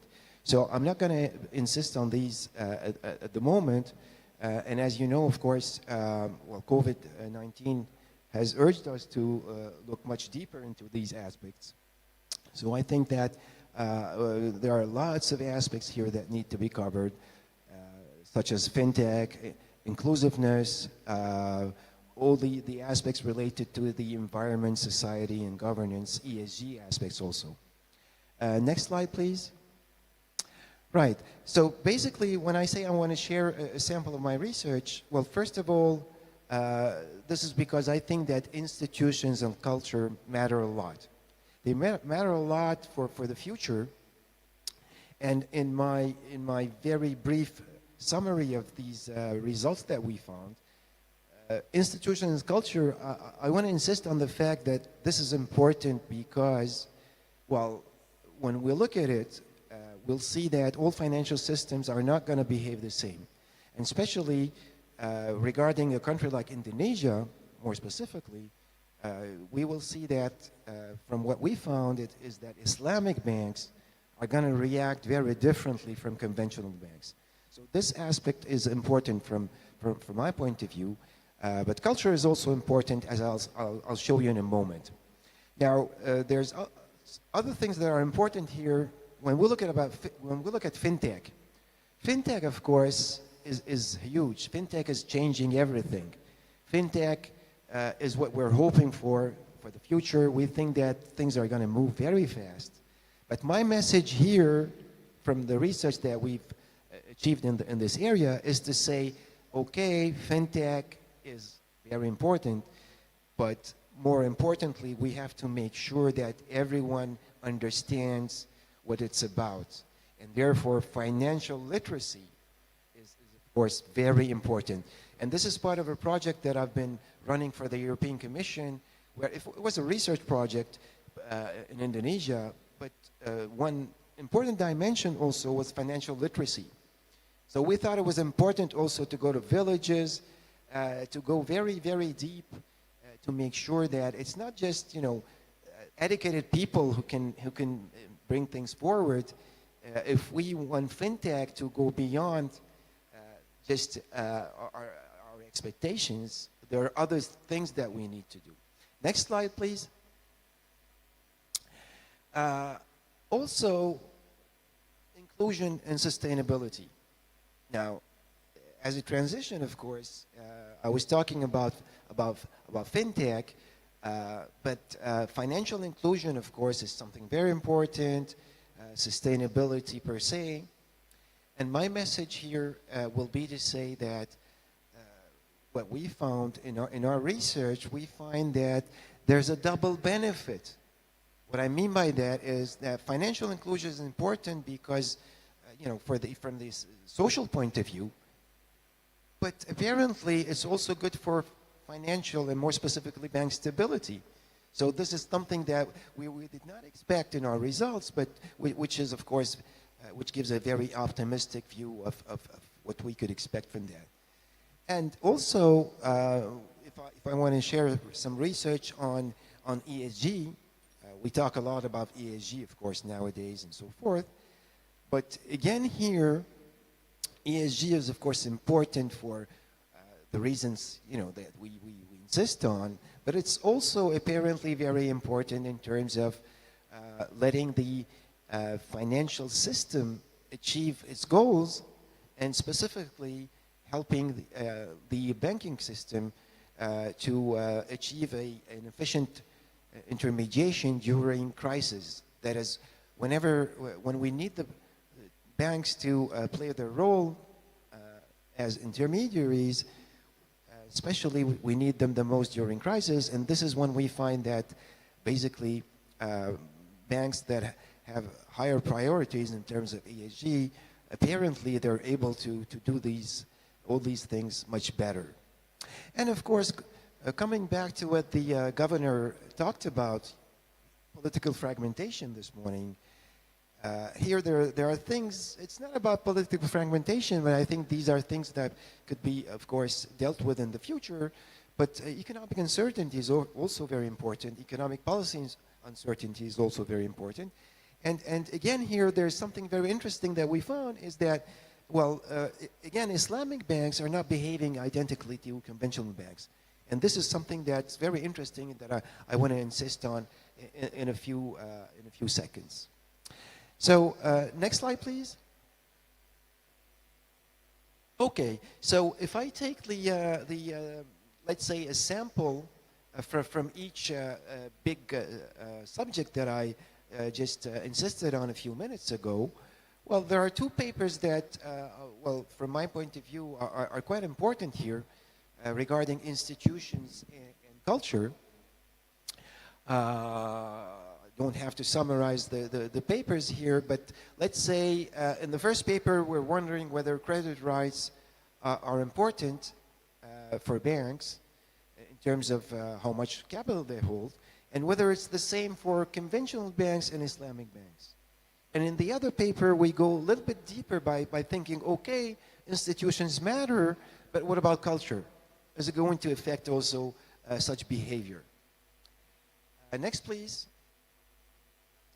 Now, just to give you the broad message that we get here, in fact, when we look at institutions, well, we find that creditor rights are important, of course.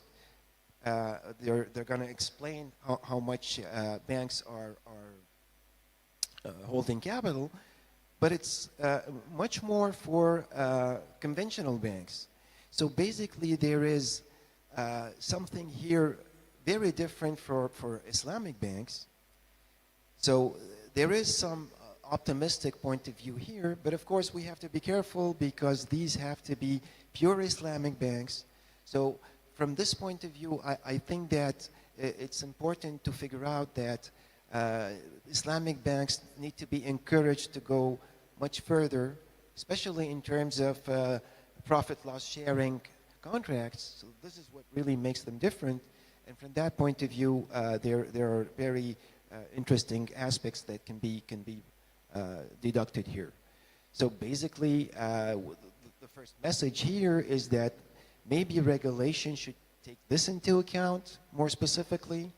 And of course, because based on that, it's going to have important impact on growth, innovation, resilience, and all the aspects that we've been insisting on. Next slide, please. Now, in the other paper, follow-up paper looking at culture, again here, it's very important to see that, well, culture matters a lot for bank stability. And the interesting thing here is that basically it's much more effective in the sense that if you look at individualism in individualistic countries, well, bank managers tend to hold less capital, so that can explain why, well, the riskiness is much higher. There are other papers also on the subject showing that basically culture also is a determinant of the probability of bank failures all around the world. So these things have to be taken into account also. And basically, if we look at optimal regulation, these are aspects that should be well thought about. How much, should we regulate banks? How do we want them to be safe, resilient, but at the same time we want them to contribute to economic performance as high as possible? And so these are important aspects too. Next slide, please. Now, here comes fintech. I told you that we were quite optimistic about fintech, but we thought that there are things that need to be done first. Now, in the first paper I'm summarizing here, we're looking at, well, basically, what are the determinants of using fintech products or using fintech services. This is quite important, and this is based on a survey we conducted in Malaysia. I'll come to this in a moment. And basically, the other important thing is, when we look at the future, we wonder, what is going to happen? Like the governor said today, well, maybe banks are going to disappear, right? He insisted on that. Now here, more modestly, we're wondering about, what makes traditional banks, well, make alliances with fintech companies, because this is probably what is, what is making us think about the future.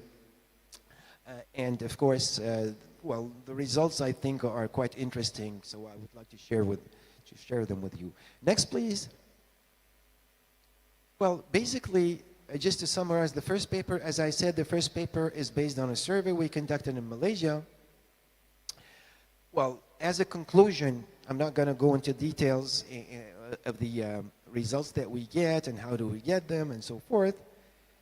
The result is straightforward. Apparently, you need to be highly educated, not highly educated, but at least you need to be quite acquainted to these aspects.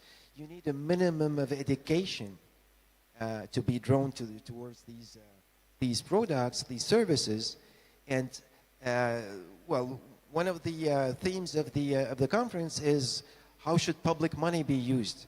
Well, apparently here the result is straightforward. More effort, more spending should be made on, of course, financial literacy, because if we expect from fintech also to have some inclusive virtues and so forth, we cannot do without this. We cannot work on these synergies without looking at education. Next, please. The next paper here is showing us that basically, if we want things to grow further in the future, we absolutely need to think of the ideal regulation. Well, in this paper, basically, we consider a worldwide sample.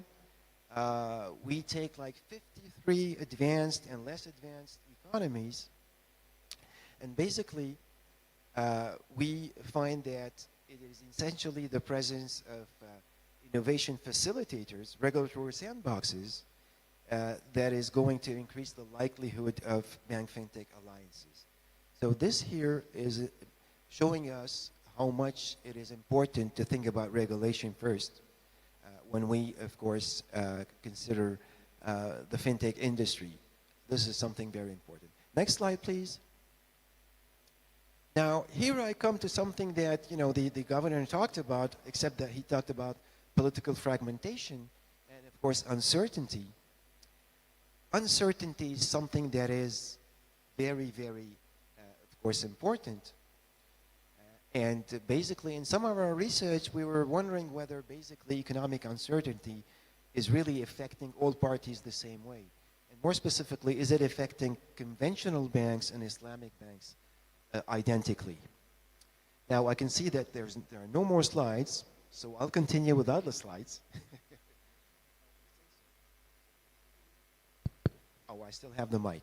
So basically, if you look at economic uncertainty, well, the results that we found is that it is really affecting conventional banks, but it is not affecting Islamic banks. And this is something very positive in the sense that basically, if we put more effort on of course, supervising conventional banks and Islamic banks differently, there might be some benefits out of it. Now, you might wonder, why do why are Islamic banks not very sensitive to economic uncertainty? Well, because, of course, in theory, it's because of PLS contracts. It's because there's no leverage in theory in that system.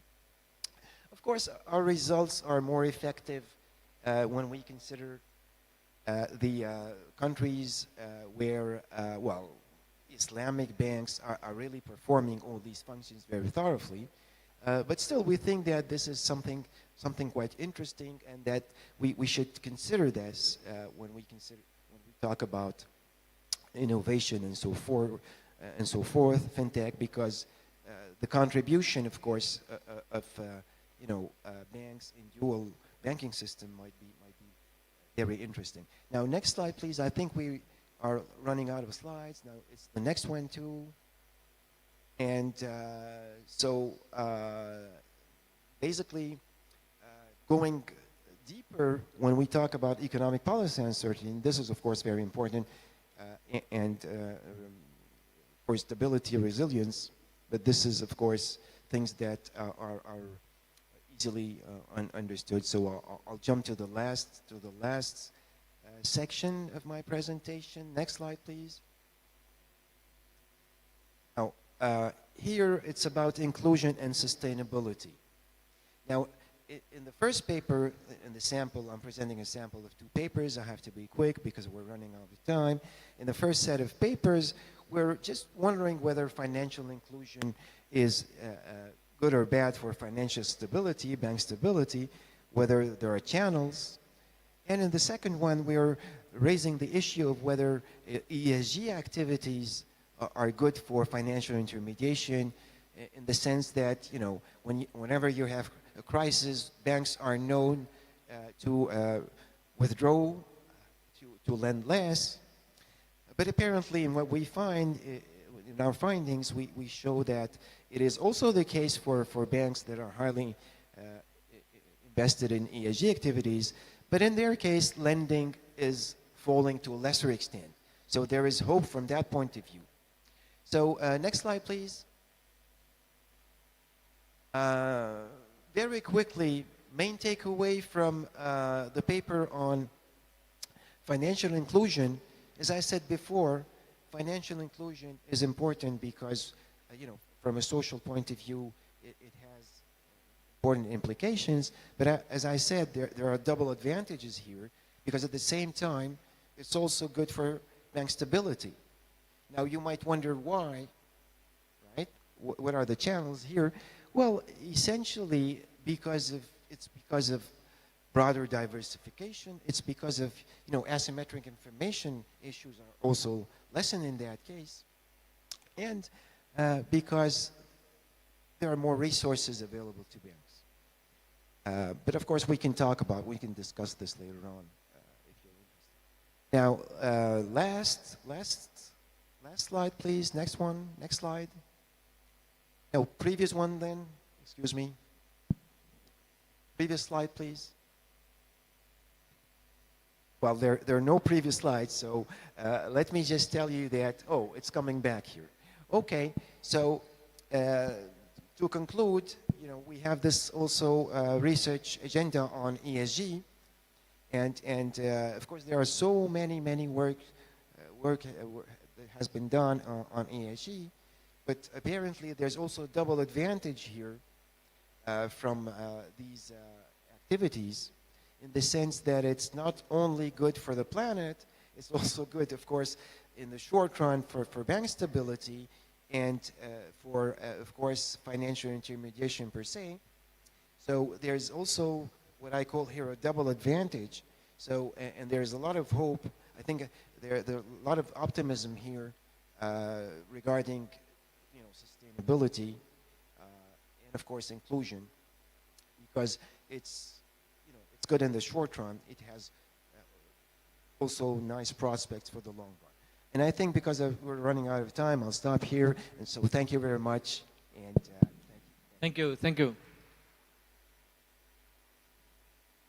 Thank you, Professor Tarazi. Of course, time is always in short supply, so we are always, battling with time.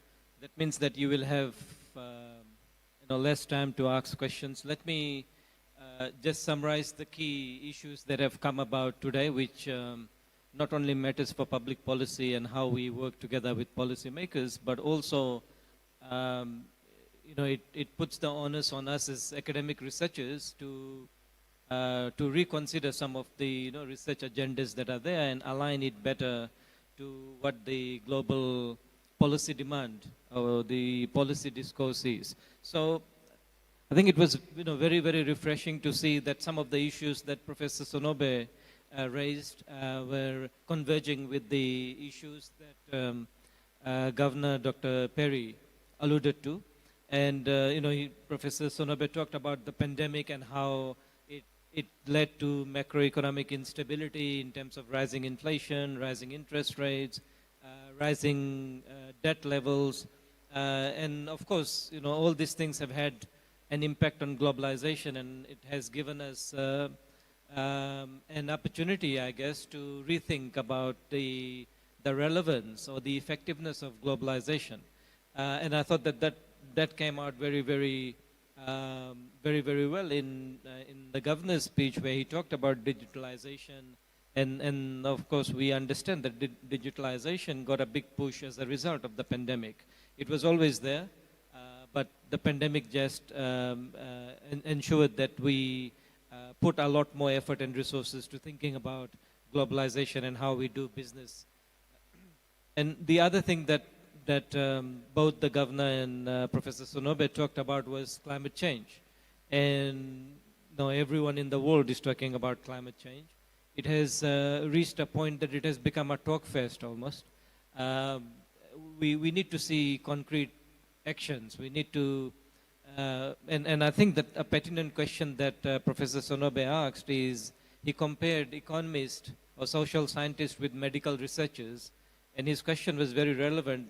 Can we as economists work together, or in other words, work effectively, like what we see with the medical researchers? And I think my own experience suggests that the reason that we are not working together, of course we are working in silos.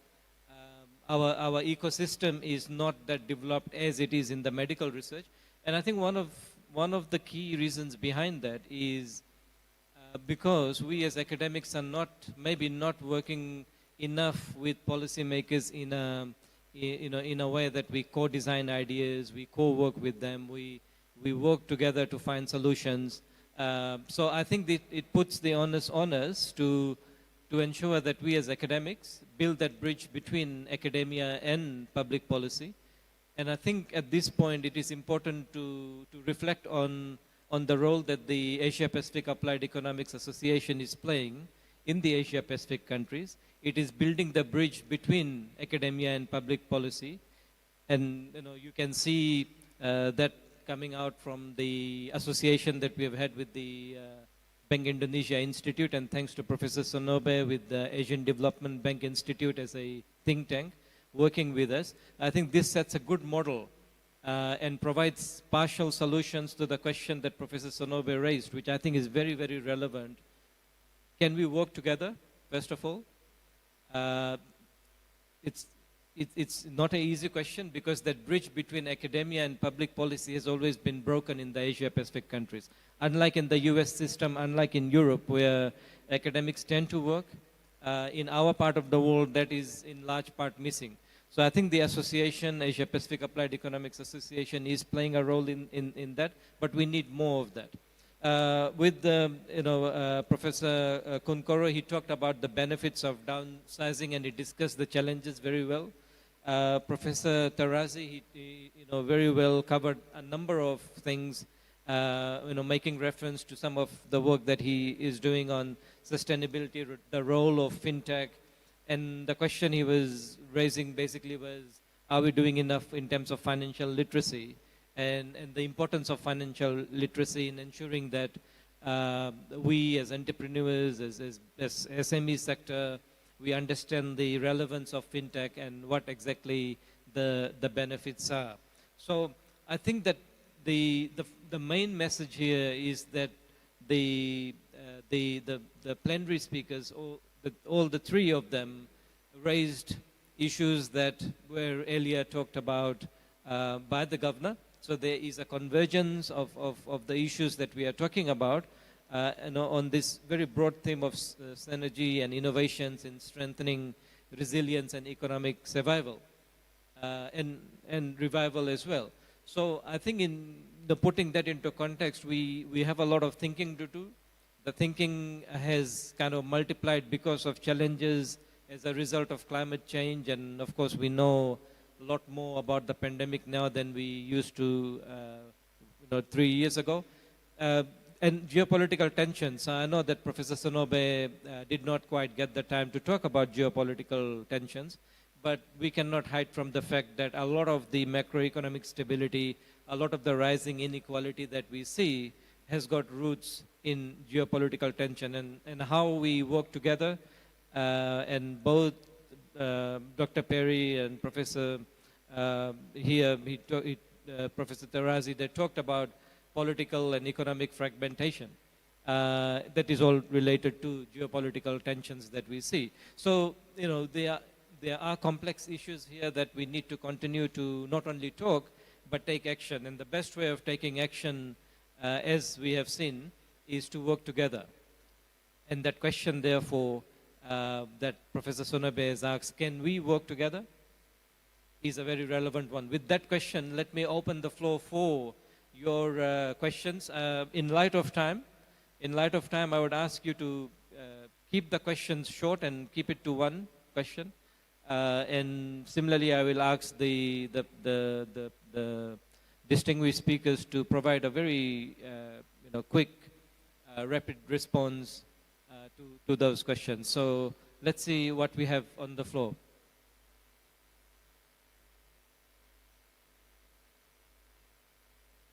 Yes, Dr. Riza. Dr. Riza in the front.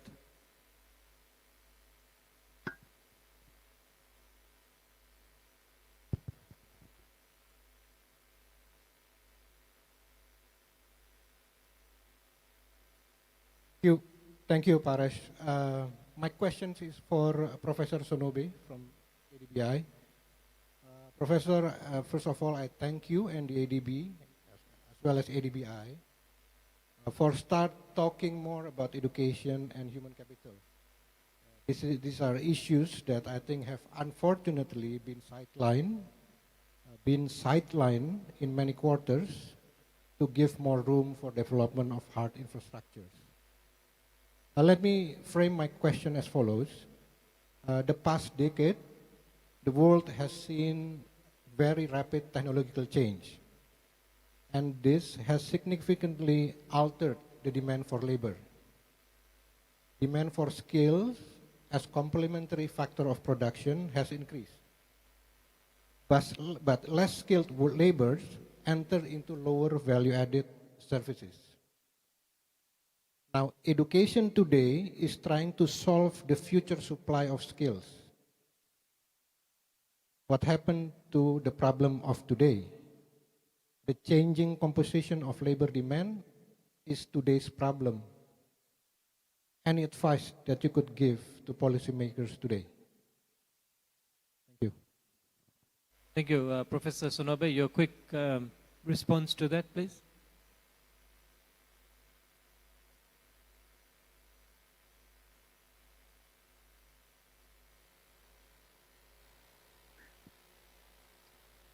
Oh, okay, finally. Yeah, I was not allowed to speak, but now it's okay. So, yeah, thank you very much for the great question.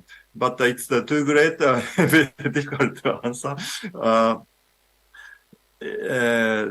Actually, I couldn't really follow the question. So, Paresh, if you can, translate or, in short term, please. I didn't Yes, let me get the question part.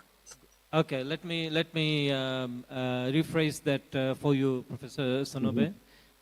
So what Dr. Riza is asking is, in light of the technological innovations, what are the implications for the labor market and our education sector? Because you did talk about the work that you did with the Ministry of Education here in Indonesia. So your quick views in terms of what you see the implications of. Yes. So although the generative AI, the new technologies will help help us a lot in our work, and then labor market will change, and the type of the labor demand will change significantly in the future. But I think the logical thinking is always the core. So mathematics is important, and I found in the at the schools that I visited in Indonesia, like Semarang and other parts, that many students already left behind when before they finish primary school. Especially many students do not dislike mathematics. That's a big problem. I hope your country and maybe the many countries in the world, including my own, will take a good use of new technology to improve the situation. Thank you. Thank you, Professor Sonobe. Next question, please. Can I ask you to keep the questions short as possible? Yeah, there.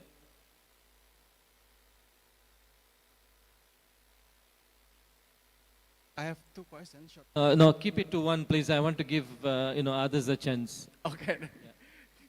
Yeah. My question is actually, what is your expectation of the global economy now that Russia decided to pull out of the agreement that guaranteed safe passage for ships carrying vital grain export from Ukraine?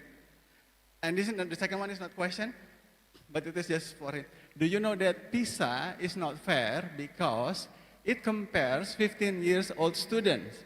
In Indonesia, on average, most of the 15 years old are still in junior high school, while elsewhere is already in senior high. So I don't think it is a very fair comparison. Thank you. Okay,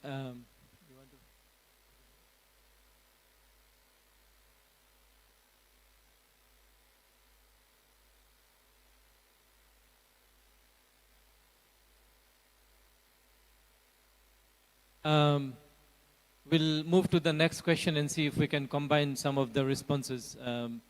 Where's the one last question? Yeah, there in that table there.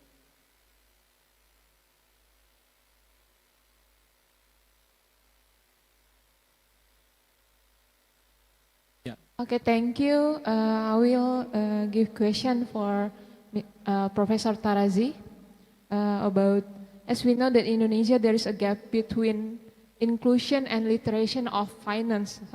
So there is almost 35.42%. Then higher is in banking and the lower is in capital market.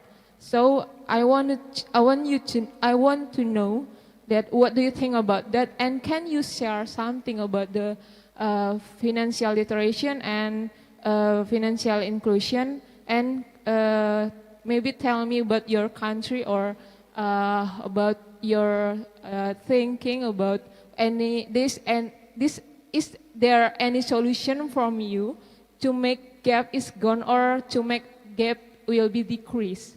Thank you.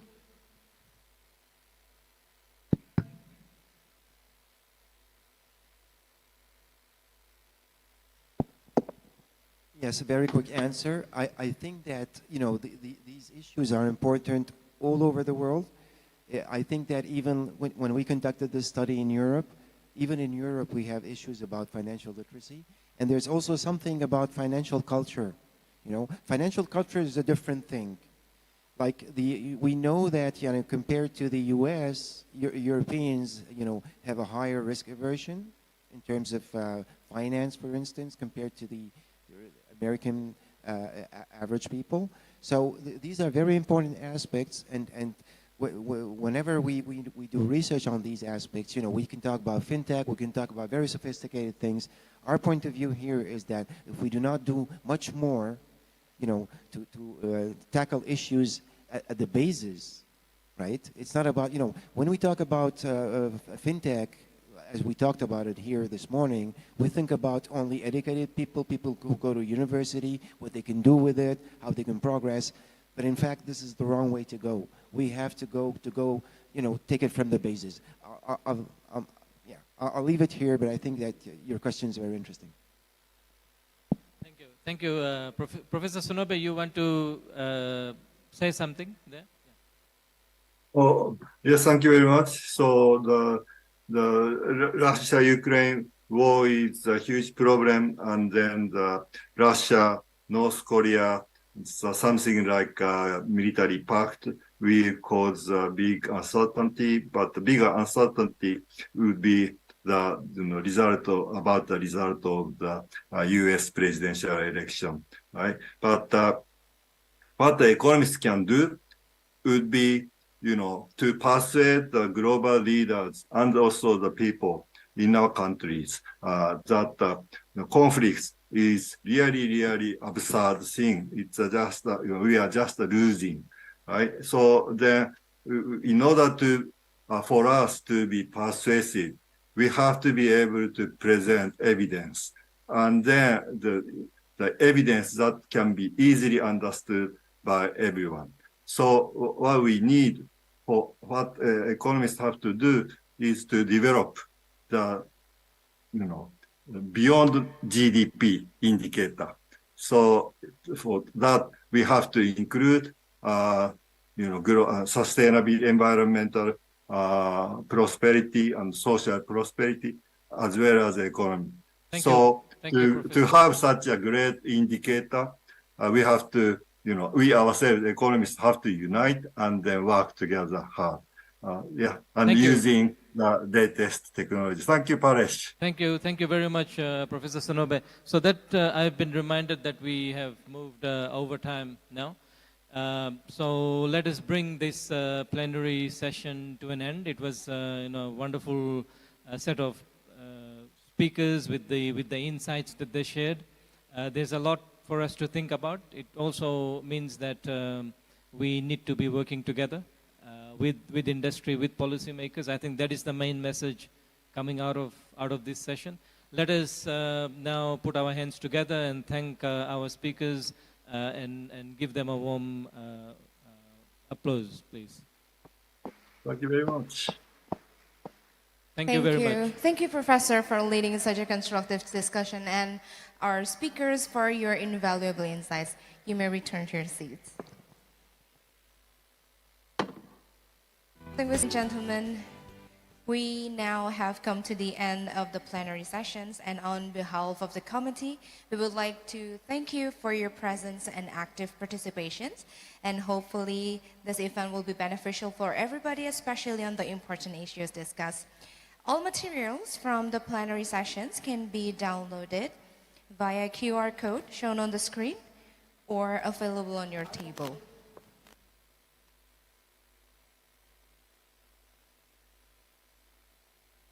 And we would like to remind you that after this, we will have parallel sessions for paper presentations. Please check the room IDs and passwords given earlier by the committee. And also our BMEB posters are still up on display at your left and right side. We invite you once again to have a look at it. Finally, I am Rani signing off. Good afternoon and wassalamualaikum warahmatullahi wabarakatuh.